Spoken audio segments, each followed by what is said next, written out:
ಮೀನು ಹಿಡಿಯಕ್ಕೆ ಹೋಗ್ತಾ ಇರ್ತಾನೆ.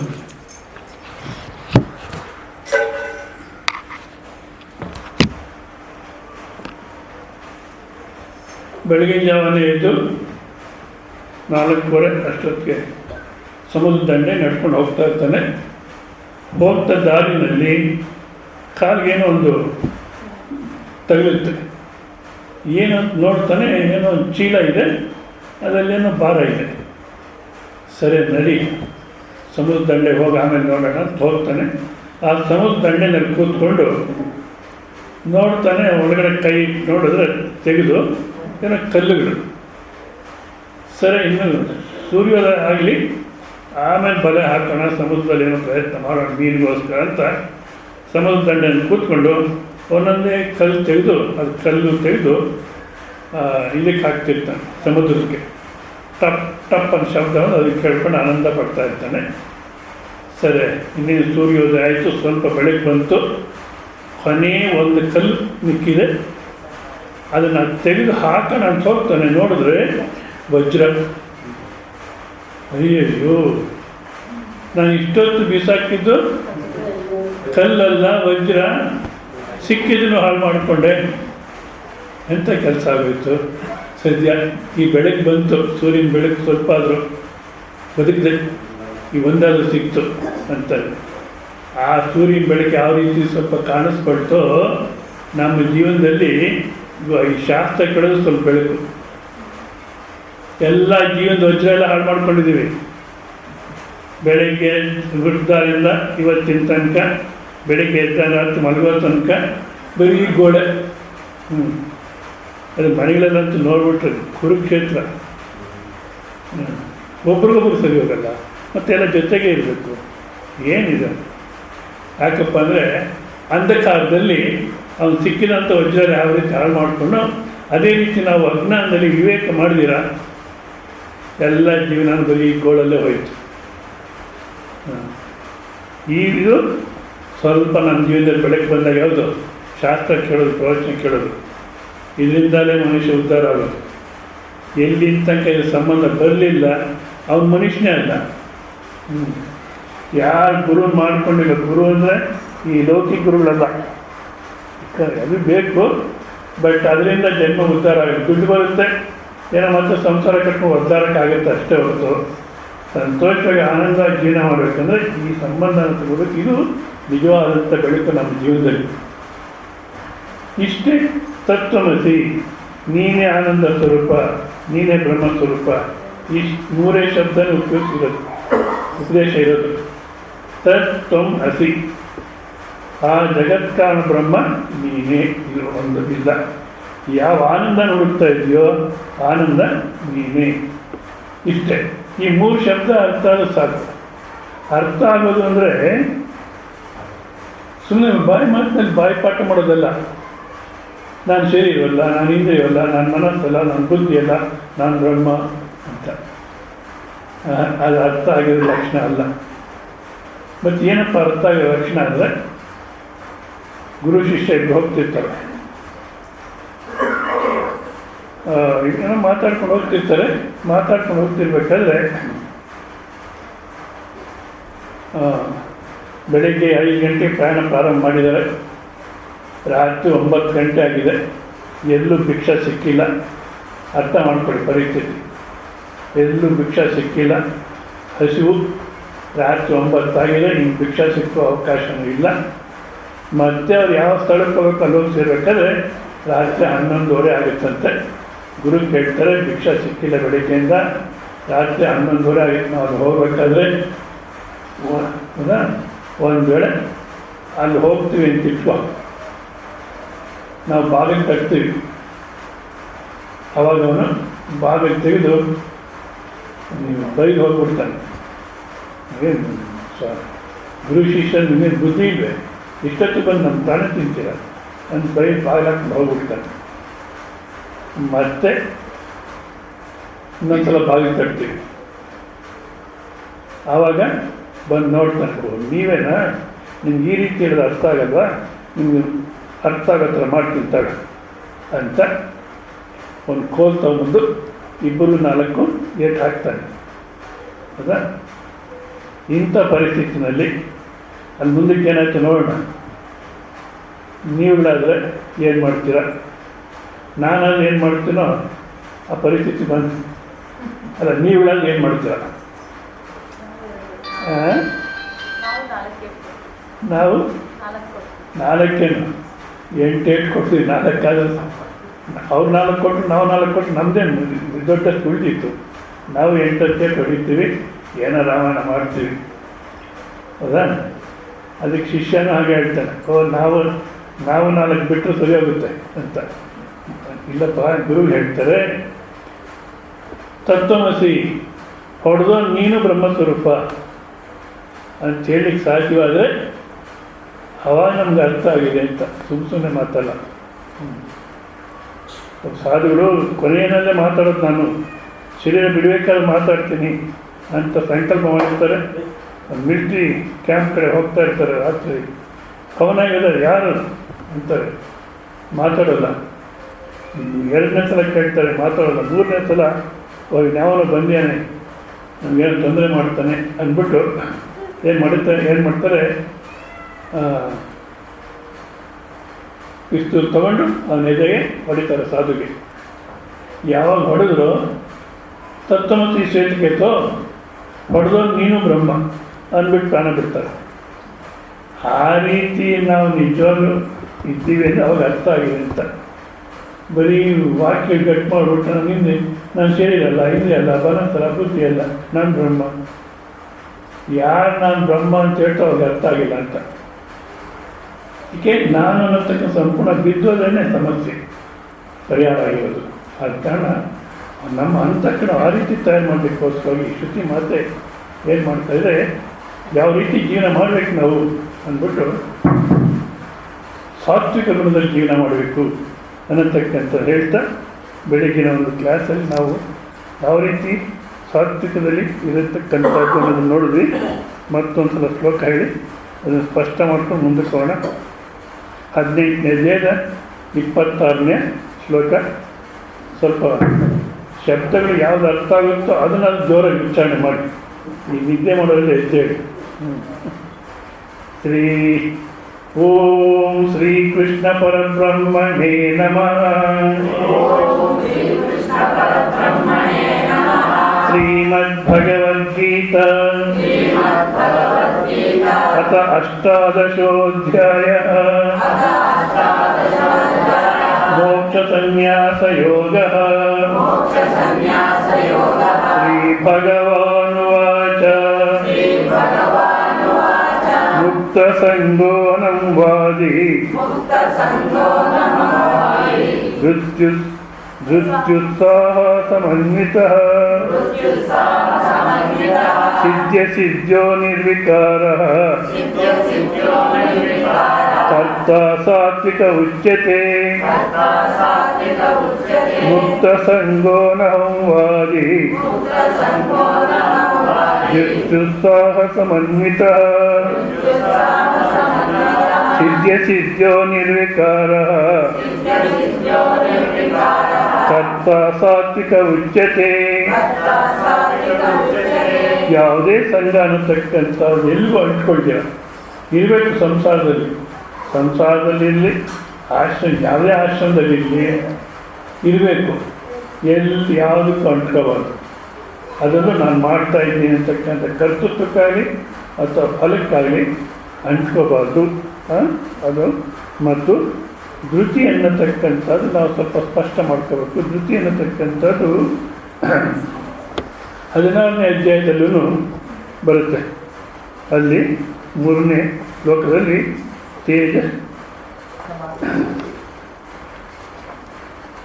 3ನೇ ಶ್ಲೋಕದಲ್ಲಿ 16ನೇ ಅಧ್ಯಾಯ 3ನೇ ಶ್ಲೋಕ. ತೇಜಕ್ಷಮ ಧೃತ್ಯುತ್ಸೌಚಂ ಅದ್ರೋಹ ನಾತಿ ಮಾನಿತ ಭವಂತಿ ಸಂಪದಂದವಿ ಅಭಿಜಾತಸ್ಯ ಭಾರತ ಅಂತ ತೇಜಕ್ಷಮ ಧೃತಿ ಅನ್ನತಕ್ಕಂಥದ್ದು. ಧೃತಿ ಅನ್ನಕ್ಕೆ ಅಲ್ಲಿ ಶಂಕರಾಚಾರ್ಯ ಸ್ಪಷ್ಟ ಮಾಡ್ತಾರೆ. ಧೃತಿ ದೇಹೇಂದ್ರಿಯೇಷು ಅವಸಾದಂ ಪ್ರಾಪ್ತೇಷು. ದೇಹ ಇಂದ್ರಿಯ ಇವೆಲ್ಲ ಭಾಳ ಸುಸ್ತಾಗ್ಬಿಟ್ಟಿದೆ, ಇನ್ನು ಮುಂದಕ್ಕೆ ಏನು ಪ್ರಯಾಣ ಮಾಡಲಿಕ್ಕಾಗಲ್ಲ, ಯಾವ ಕೆಲಸವೂ ಆಗಲ್ಲ, ಬಿದ್ದು ಹೋಗತಕ್ಕಂಥ ಸ್ಥಿತಿ. ಅವಸಾದಂ ಪ್ರಾಪ್ತೇಷು ತಸ್ಯ ಪ್ರತಿಷೇಧಕ.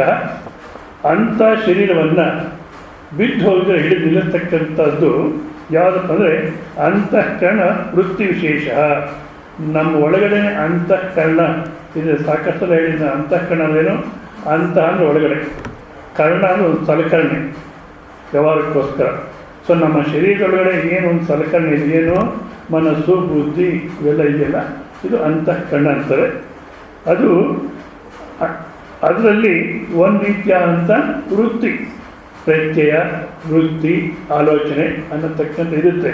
ಅದು ಏನು ಉತ್ತಮಿತಾನಿ ಕರ್ಣಾನಿ ದೇಹಚನ್ನ ಅವಸೀದಂತಿ.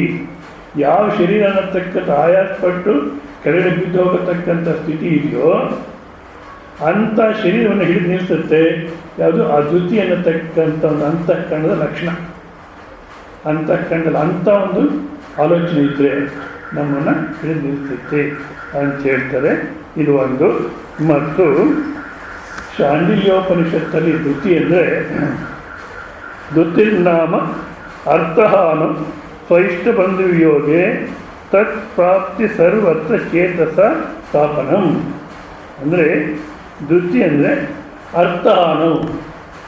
ಯಾವುದೋ ಒಂದು ಪರಿಸ್ಥಿತಿನಲ್ಲಿ ನನ್ನದು ಅನ್ನತಕ್ಕಂಥ ಸಂಪತ್ತೆಲ್ಲ ಹೋಯಿತು, ನನ್ನದು ಅಂತ ಸಂಪತ್ತೆಲ್ಲ ಹೋಯಿತು. ಹೌದಾ? ಯಾವುದೋ ಒಂದು ಕೋರ್ಟ್ ಕೇಸ್ ಅಂತ ಆಯಿತು, ಕೋರ್ಟ್ ಕೇಸ್ಗೆ ಸಾಕಷ್ಟು ಖರ್ಚಾಯಿತು, ಕೊನೆಗೆ ನೀನೆಲ್ಲ ಅವ್ರಿಗೆ ಹೋಗಬೇಕು ಅಂತ ಒಂದು ತೀರ್ಮಾನ ಬಂತು ಅಂತ ಇಟ್ಕೊಳ್ಳಿ. ಅಂಥ ಹಾನಿ ಆಯಿತು.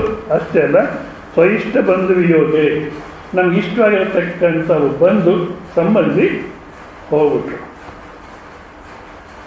ಅಂದರೆ ಸಂಪತ್ತನ್ನು ಹೋಯಿತು ಆ ಪರಿಸ್ಥಿತಿನಲ್ಲೂ, ಮತ್ತು ನಮ್ಗೆ ಇಷ್ಟವಾಗಿರ್ತಕ್ಕಂಥ ಯಾರೋ ಬಂಧು ಭಾಳ ಹತ್ತಿರದ ಬಂಧುಗಳು ಹೋದರು. ಹೌದಾ? ಅಂಥ ಪರಿಸ್ಥಿತಿಯಲ್ಲೂ ಅಷ್ಟೇ ಅಲ್ಲ, ತತ್ ಪ್ರಾಪ್ತ ಸರ್ವತ್ರ ಇಲ್ಲ, ಯಾರೋ ಇಷ್ಟ ಬಂದರು ಮತ್ತು ನಮ್ಗೆ ಇಷ್ಟವಾಗಿರ್ತಕ್ಕಂಥ ಯಾವುದೋ ಸಂಪತ್ತು ಕೂಡ ಬಂತು. ಹೌದಾ? ಈ ಪರಿಸ್ಥಿತಿಗಳು ಅಂದರೆ ಹಾನಿ ಆಯಿತು, ಲಾಭ ಆಯಿತು, ಏನೇ ನಡೆದ್ರೂ ಚೇತಸ್ ಸ್ಥಾಪನಂ, ಮನಸ್ಸನ್ನು ಅಂತಃಕರಣವನ್ನು ಸಮಾಧಾನ ಇಟ್ಕೊಂಡಿರ್ಬೇಕು. ಆ ಇಟ್ಕೊಂಡಿರೋದು ಸಹಾಯ ಮಾಡ್ತೀವಿ. ಯಾವ ಒಂದು ಅಂತಃಕರಣ ಲಕ್ಷಣ ಆ ರೀತಿ ಸಮಾಧಾನ ಇರಲಿಕ್ಕೆ ಪ್ರಯತ್ನ ಮಾಡುತ್ತೀಯೋ, ಸಹಾಯ ಮಾಡುತ್ತೀಯೋ, ಅದನ್ನು ಧೃತಿ ಅಂತಾರೆ. ಅಂಥ ಧೃತಿ ಅನ್ನತಕ್ಕಂಥದ್ದು ಯಾರಲ್ಲಿದೆಯೋ ಅಂದರೆ ಏನೇ ನಡೀಲಿ ಮನಸ್ಸು ಅಲ್ಲಾಡಬಾರ್ದು. ನಿಜಲ್ಲಿ ಕೇಳ್ತಲೇ ಇರ್ತಾರೆ ಮತ್ತು ಹೇಳಂದರೆ ಅವ್ರಿಗೂ ಹೇಳೋಕ್ಕೂ ಬರುತ್ತೆ. ಆದರೆ ಯಾವುದೋ ಮನೆಯಲ್ಲಿ ಸಾಕಷ್ಟು ವರ್ಷ ಶ್ರವಣ ಮಾಡ್ತಿದ್ರು, ಅವ್ರ ಮನೆಗೆ ಒಂದು ರೂಮ್ ಕೂಡ ಕೊಟ್ಟಿದ್ದಿಲ್ಲ. ಒಂದು ಊರಲ್ಲಿ ಹೋದಾಗೆಲ್ಲ ಅಲ್ಲೇ ಇರ್ತಿದ್ದೆ. ರಾತ್ರಿ ಭಿಕ್ಷಕ್ಕೆ ಹೋದರೆ ಆಕೆ ಅಳ್ತಾ ಕೂತಿಯಾರೆ. ಏನಮ್ಮ ಶಾಸ್ತ್ರ ಕೇಳ್ತಲೇ ಇರ್ತೀರ, ಅಳ್ತಾ ಇದ್ದೀರ ಯಾಕೆ ಅಂದರೆ, ಸ್ವಾಮೀಜಿ ನಮ್ಮ ಮಗ ಸೊಸೆ ಯಾತ್ರೆ ಹೋಗಿದ್ದಾರೆ. ಎಲ್ಲಿ ಹೋಗಿದ್ದಾರೆ? ಎಲ್ಲೋ ಉಡುಪಿ ಹತ್ರ ಕಡೆಯಲ್ಲಿ ಹೋಗಿದ್ದಾರೆ. ಅಲ್ಲ, ಈ ಯಾತ್ರೆಗೆ ಹೋದರೆ ಗೊತ್ತಾಗುತ್ತಲ್ಲ ಈ ಯಾತ್ರೆ ಅಂದರೆ. ಅದೇ ಅವ್ರು ಹೇಳಿದ್ರೆ ಪ್ರಶಾಂತಿ ನಿಲಯ ಹೋಗಿ ಚೆನ್ನಾಗಿ ಕುಡಿದು ಅದಕ್ಕೆ ಹೋಗಿದ್ದಾರೆ ಅಂದರೆ ಗೋಳಾಡಬೇಕು. ಹೌದಾ? ತೀರ್ಥಯಾತ್ರೆ ಹೋಗಿದ್ದಾರೆ ಪುಣ್ಯ ಕೆಲಸ, ಅದಕ್ಕೆ ಯಾಕೆ ಗೋಳಾಡ್ತೀರ? ನಾವು ಕೊಟ್ಟಿರೋ ಬಂಗಾರ ಎಲ್ಲ ಹಾಳು ಮಾಡ್ಕೊಂಡ್ಬಿಡ್ತಾರೆ, ನಾವು ಕೊಟ್ಟಿರೋ ಬಂಗಾರ ದುಡ್ಡು ಎಲ್ಲ ಹಾಳು ಮಾಡ್ಕೊಂಡ್ಬಿಡ್ತಾರೆ ತಿರುಗಿ ಅಂತಾರೆ. ಮತ್ತು ಈಗೇನು ಮಾಡ್ತೀವಿ ಒಂದ್ಸಲ ಹೇಳಿ ಕೇಳಲ್ಲ ಮತ್ತು ಸುಮ್ಮನೆ ಯಾವ ಮದುವೆ ಮಾಡಿ ಕೊಟ್ಬಿಟ್ಟು ನಿಜ ನಮ್ಮ ಸಂಪ್ರದಾಯ ಭಾಳ ಚೆನ್ನಾಗಿತ್ತು. ಗೋಳಾಡಲಿಕ್ಕೆ ಅವಕಾಶವೇ ಇರಲಿಲ್ಲ, ಎಲ್ಲ ಕೆಡಿಸ್ಕೊಂಡು ಇವತ್ತು ಬದಲಾಡ್ತಿದ್ದೀವಿ. ಮಗಳಿಗೆ ಮದುವೆ ಮಾಡಿ ಕೊಟ್ಬಿಟ್ರೆ ತಂದೆ ತಾಯಿ ಋಣ ಮುಗೀತು. ಮತ್ತೆ ಅವ್ರ ಮನೆಗೆ ಹೋಗಿ ಊಟ ಮಾಡಬಾರ್ದು, ನೀವದು ಮಗಳ ಮನೆಗೆ ಹೋಗಿ ಊಟ ಮಾಡಬಾರ್ದು, ಅಲ್ಲಿ ಋಣ ಮುಗೀತು. ಮಗನ ಮದುವೆ ಮಾಡಿಬಿಟ್ರೆ ಋಣ ಮುಗೀತು, ಮತ್ತೆ ವಾನಪ್ರಸ್ಥಾಶ್ರಮ ಕೊಟ್ಟೋಗ್ಬೇಕು. ಈ ಥರ ತಾಪತ್ರಯಗಳು ಇರ್ತಿರ್ಲಿಲ್ಲ. ಆದ ಕಾರಣ ಇಷ್ಟವಾಗಿರ್ತಕ್ಕಂಥ ಇವಾಗ ಆ ಥರ ಹೋಗ್ತಾ ಇಲ್ಲ. ಮನೆಗಳಲ್ಲೇ ಇದ್ದೀವಿ ಅಂದಾಗ ಆ ಇಷ್ಟವಾದವ್ರು ಬರಲಿ, ಇಷ್ಟವಾದವ್ರ ವಿಯೋಗ ಆಗಲಿ, ದುಡ್ಡು ಬರಲಿ, ದುಡ್ಡು ಹೋಗಲಿ, ಯಾವ ಪರಿಸ್ಥಿತಿಯಲ್ಲೂ ಮನಸ್ಸು ಬದಲಾಗದೇ ಇರತಕ್ಕಂಥದ್ದಕ್ಕೆ ಯಾವ ಸಹಾಯ ಮಾಡುತ್ತೋ ಆ ಅಂತಃಕರಣಕ್ಕೆ ಧೃತಿ ಅಂತಾರೆ. ಯಾವ ರೀತಿಯಪ್ಪ ಸಮಾಧಾನವಾಗಿರೋದು? ಸಾಕಷ್ಟು ಹೇಳಿದೆ ಅಂದರೆ ಆ ಪ್ರಸಂಗ ಬಂದಾಗ ನಾವು ಇದನ್ನೆಲ್ಲ ಜ್ಞಾಪಕಕ್ಕೆ ತಂದುಕೊಂಡು ಅಲ್ಲಿ ಸಮಾಧಾನ ಮಾಡಬೇಕು. ಇಲ್ಲ ಕೇಳೋದು ಮತ್ತೆ ಬಂದಾಗ ಗೋಳಾಡೋದು. ಮೊಟ್ಟ ಮೊದಲು ಪ್ರಾರಬ್ಧ ಏನು ಬರಬೇಕು ಅದೇ ಬಂದಿರಲಿ, ತಪ್ಪಿಲ್ಲ. ಹೌದಾ? ಸಮಾಧಾನ ಅಲ್ಲ ಸ್ವಾಮಿ, ಎಷ್ಟು ಕಷ್ಟ ನೋಡಿ ನೀವು ಪ್ರಾರಬ್ಧ ಅಂದ್ಬಿಡ್ತೀರ, ನಿಮಗೆ ನೆನಪಿಲ್ಲ ಮಕ್ಕಳಿಲ್ಲ. ನಾವಾಗ ಅನುಭವಿಸೋದು ಅಂದರೆ ಪ್ರಾರಬ್ಧ ಅಂದರೆ ಕಷ್ಟ ಅಂದಾಗ, ಹೌದಾ, ನಮ್ಮ ಪಾಪ ಎಲ್ಲ ಕಮ್ಮಿ ಆಗುತ್ತೆ. ಎಷ್ಟು ಕಷ್ಟ ಅನುಭವಿಸಿದ್ರೆ ಅಷ್ಟು ಪಾಪ ಕಮ್ಮಿ ಆಗುತ್ತೆ. ಈಗ ನನ್ನ ಪಾಪ ಕಮ್ಮಿ ಆಯಿತು ಸಂತೋಷ ಪಡಬೇಕು, ದುಃಖ ಪಡಬೇಕು? ಅಷ್ಟೇ ಅಲ್ಲ, ನಾವು ಏನು ನಡೆದ್ರೂ ಅದರ ಅನುಕೂಲವಾದ ಇರುತ್ತೆ. ಆ ಅನುಕೂಲವಾದ ನೋಡಿದ್ರೆ ಮನಸ್ಸು ಒದ್ದಾಡಲ್ಲ. ಅಷ್ಟೇ ಅಲ್ಲ, ಜೀವನ ಅಂದರೆ ಹೀಗೆ ಇರುತ್ತೆ. ಜೀವನ ಅಂದರೆ ಹೀಗೆ ಇರುತ್ತೆ. ಏನು ಕಷ್ಟ ಸುಖ ಮಾನ ಅವಮಾನ ಎಲ್ಲ ಇರೋದೇ ಜೀವನ. ಒಂದೇ ಥರ ಇರಬೇಕು ಅಂದ್ರೆ ಎಲ್ಲ ಸಿನಿಮಾದಲ್ಲೂ ಆಗಲ್ಲ. ಆ ರೀತಿಯಾಗಿ ಸಮಾಧಾನ ಮಾಡಬೇಕು. ಅಷ್ಟೇ ಅಲ್ಲ, ಇವತ್ತೇನು ನಡೆದಿದೆಯೋ ಅದು ನಾಳೆ ಒಳ್ಳೆಯದಾಗುತ್ತೆ ಕೆಟ್ಟದಾಗುತ್ತೆ, ಇವತ್ತು ಹೇಳೋಕ್ಕಾಗಲ್ಲ. ನಾನು ಭಾಳ ಸಲ ಹೇಳಿರ್ತೀನಿ, ಇನ್ನೊಂದು ಸಲ ಜ್ಞಾಪಕ ಇಟ್ಕೊಡು. ಪ್ರತ್ಯಕ್ಷವಾಗಿ ಈ ಮೋದಿ ಏನು ಜೀವನ ಪ್ರಾರಂಭದಲ್ಲಿ ನೋಡಿದ್ರೆ ಸರಿಯಾಗಿ ಓದಲಿಲ್ಲ, ಗ್ರ್ಯಾಜುಯೇಷನ್ ಪಾಸ್ ಮಾಡ್ಕೊಂಡು ಯಾವಾಗಲೂ ಆಮೇಲೆ ಪಾಸ್ ಮಾಡಿಕೊಂಡ್ರು. ಮತ್ತು ಯಾರು ಮನೆಗೆ ಕಾರು ಓಡಿಸ್ಕೊಂಡಿದ್ರು, ಸರಿಯಾಗಿ ಕೆಲಸನೂ ಸಿಕ್ಕಿಲ್ಲ, ಕಾರು ಓಡಿಸ್ಕೊಂಡಿದ್ರು. ಅದಾದಮೇಲೆ ಟೀ ಮಾರೋಕ್ಕೆ ಹೋದ್ರು. ಮದುವೆ ಮಾಡಿದ್ರೆ ಹೆಂಡತಿ ಜೊತೆ ಜೀವನನೂ ಮಾಡಲಿಲ್ಲ, ಆತ್ಮಹತ್ಯೆ ಮಾಡ್ಕೊಳಕ್ಕೆ ಹೋಗಿದ್ರು. ಅಂಥ ವ್ಯಕ್ತಿ ಇವತ್ತು ಏನಾಗಿದ್ದಾರೆ? ನಮ್ಮ ಜೀವನದಲ್ಲಿ ಏನೇನಾಗುತ್ತೋ ಇವತ್ತು ಯಾಕೆ ಬರಬೇಕು? ಅದಕ್ಕೆ ಕೆಲವರು ಹೇಳ್ತಾರೆ ನಮ್ಮ ಜೀವನದಲ್ಲಿ ಆಗಾಗಲ್ಲ ಗುಡಿ, ಅದೇ ರಾಮಾಯಣ. ಹೇಗೆ ಹೇಳ್ತೀಯ? ಆಗಲ್ಲ ಅಂತ. ಸೊ ಈ ರೀತಿ ಅನೇಕ ಇದರಲ್ಲಿ ಮನಸ್ಸನ್ನು ಸಮಾಧಾನ ಮಾಡತಕ್ಕಂಥದ್ದು ಏನಿದೆಯೋ ಅದು ದೃಷ್ಟಿ ಅನ್ನತಕ್ಕಂಥ ಒಂದು ಇದು ನಮ್ಮಲ್ಲಿ ಅದು ಸಾಧ್ಯವಾಗುತ್ತೆ ಅಂತಾರೆ. ಮತ್ತು ಸಿದ್ಧಿಯೋ ನಿರ್ವಿಕಾರ, ಇದರಲ್ಲಿ ಭಾಳ ಚೆನ್ನಾಗಿ ಅರ್ಥ ಮಾಡ್ಕೋಬೇಕು. ಇದು ಎರಡು ರೀತಿ. ಸಿದ್ಧಿಯೋ ನಿರ್ವಿಕಾರ ಅಂದರೆ ಕ್ರಿಯಮಾಣಸ್ಯ ಕರ್ಮಣ ಫಲಸಿದ್ಧೋ ಅಸಿದ್ಧೋ ಚ. ನಾವೇನೋ ಒಂದು ಕರ್ಮ ಮಾಡ್ತೀವಿ, ನಾವು ಅಂದ್ಕೊಂಡಂಥ ರೀತಿ ಫಲ ಬಂದರೆ ಅದು ಸಿದ್ಧಿ. ಈ ಪಾರ್ವತಿ ಸ್ವರೂಪದವ್ರು ಭಾಳಷ್ಟು ಜನ ಇದ್ದಾರೆ. ಪಾರ್ವತಿ ಸ್ವರೂಪ ಅಂದರೆ ಕೇಳಿ, ಈಶ್ವರ ಪಾರ್ವತಿ ಕೈಲಾಸದಲ್ಲಿ ಕೂತ್ಕೊಂಡು ಮಾತಾಡ್ತಿರ್ತಾರಂತೆ. ಕೈಲಾಸದಲ್ಲಿ ಕೂತ್ಕೊಂಡು ಮಾತಾಡ್ತಿರ್ತಾರೆ. ರುಂಡಮಾಲೆ ಇರುತ್ತೆ ಈಶ್ವರನ ಇದರಲ್ಲಿ. ಪಾರ್ವತಿ ಕೇಳ್ತಾರೆ, ಏನಿದೆಲ್ಲ ರುಂಡಮಾಲೆ ಅಂತ. ಪಾರ್ವತಿ, ನೀನು ಯಾವಾಗ ಹುಟ್ಟಿ ಸಾಯ್ತೀಯೋ ಅವಾಗೆಲ್ಲ ನೀನು ರುಂಡವನ್ನು ಮಾಲೆಯಾಗಿ ಹಾಕ್ಕೊಂಡಿದ್ದೀನಿ ಅಂತ. ಇವಾಗಲೂ ಚೆನ್ನಾಗಿ ಕೇಳಿ, ನೀವು ಎಚ್ಚೆತ್ಕೊಂಡು. ನೀವು ಹಾಗೆ ಇರ್ತೀರ, ನಾನು ಮಾತ್ರ ಹುಟ್ಟಿ ಸಾಯ್ತೀನ? ಹೌದು ಪಾರ್ವತಿ, ನನಗೆ ಹುಟ್ಟು ಸಾವು ಇಲ್ಲ, ನೀನು ಮಾತ್ರ ಹುಟ್ಟಿ ಸಾಯ್ತಿರ್ತೀಯ, ನೀನು ರುಂಡ ಮಾಲೆ ಹಾಕ್ಕೊಂಡಿದ್ದೀನಿ. ಹಾಗಿದ್ಮೇಲೆ ನಾನು ಸಾವು ತಪ್ಪಿಸ್ಕೋಬೇಕು.